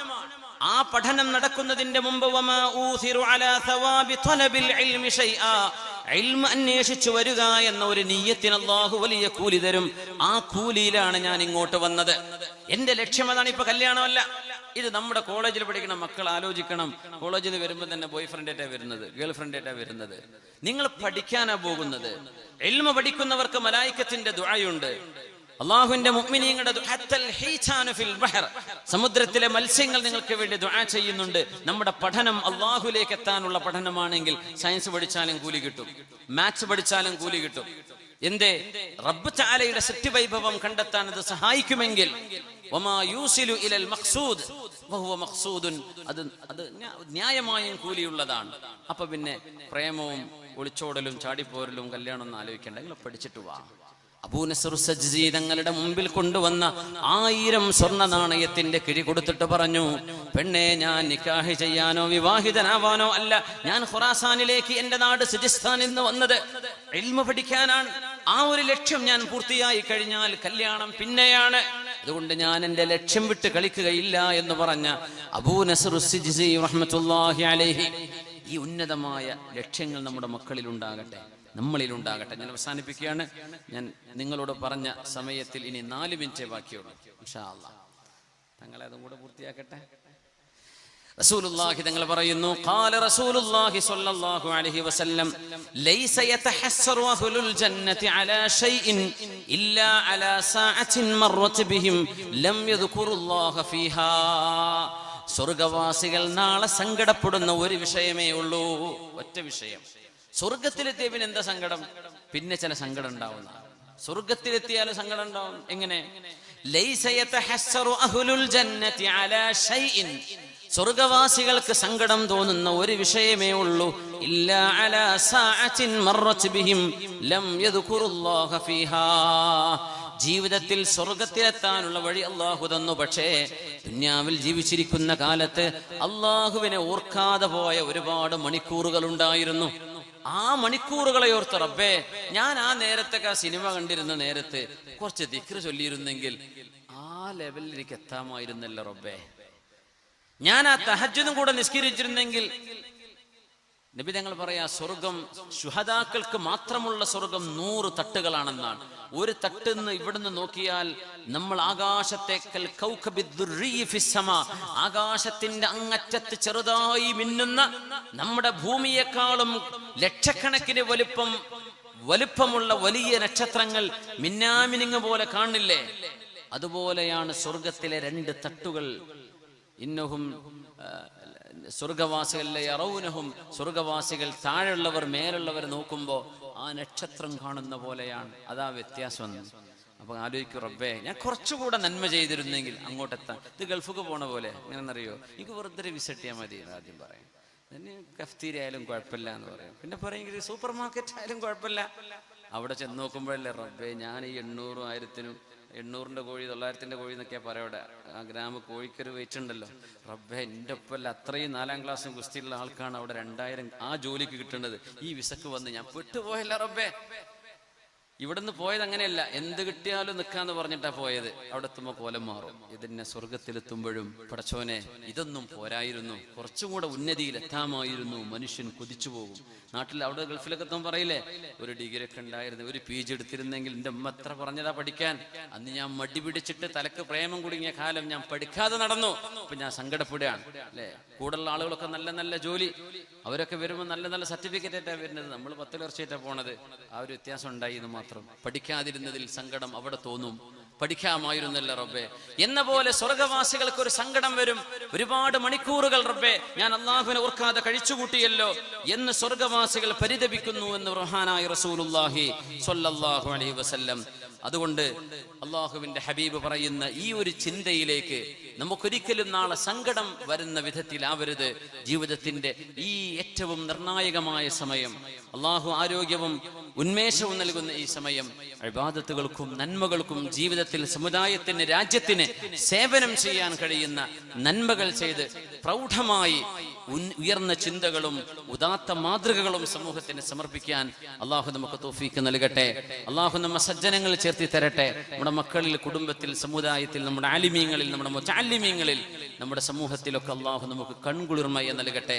വസല്ലല്ലാഹു വസല്ലമ വബാറക അലാ സയ്യിദിനാ മുഹമ്മദ് വഅലാ ആലിഹി വസഹ്ബിഹി വസല്ലം.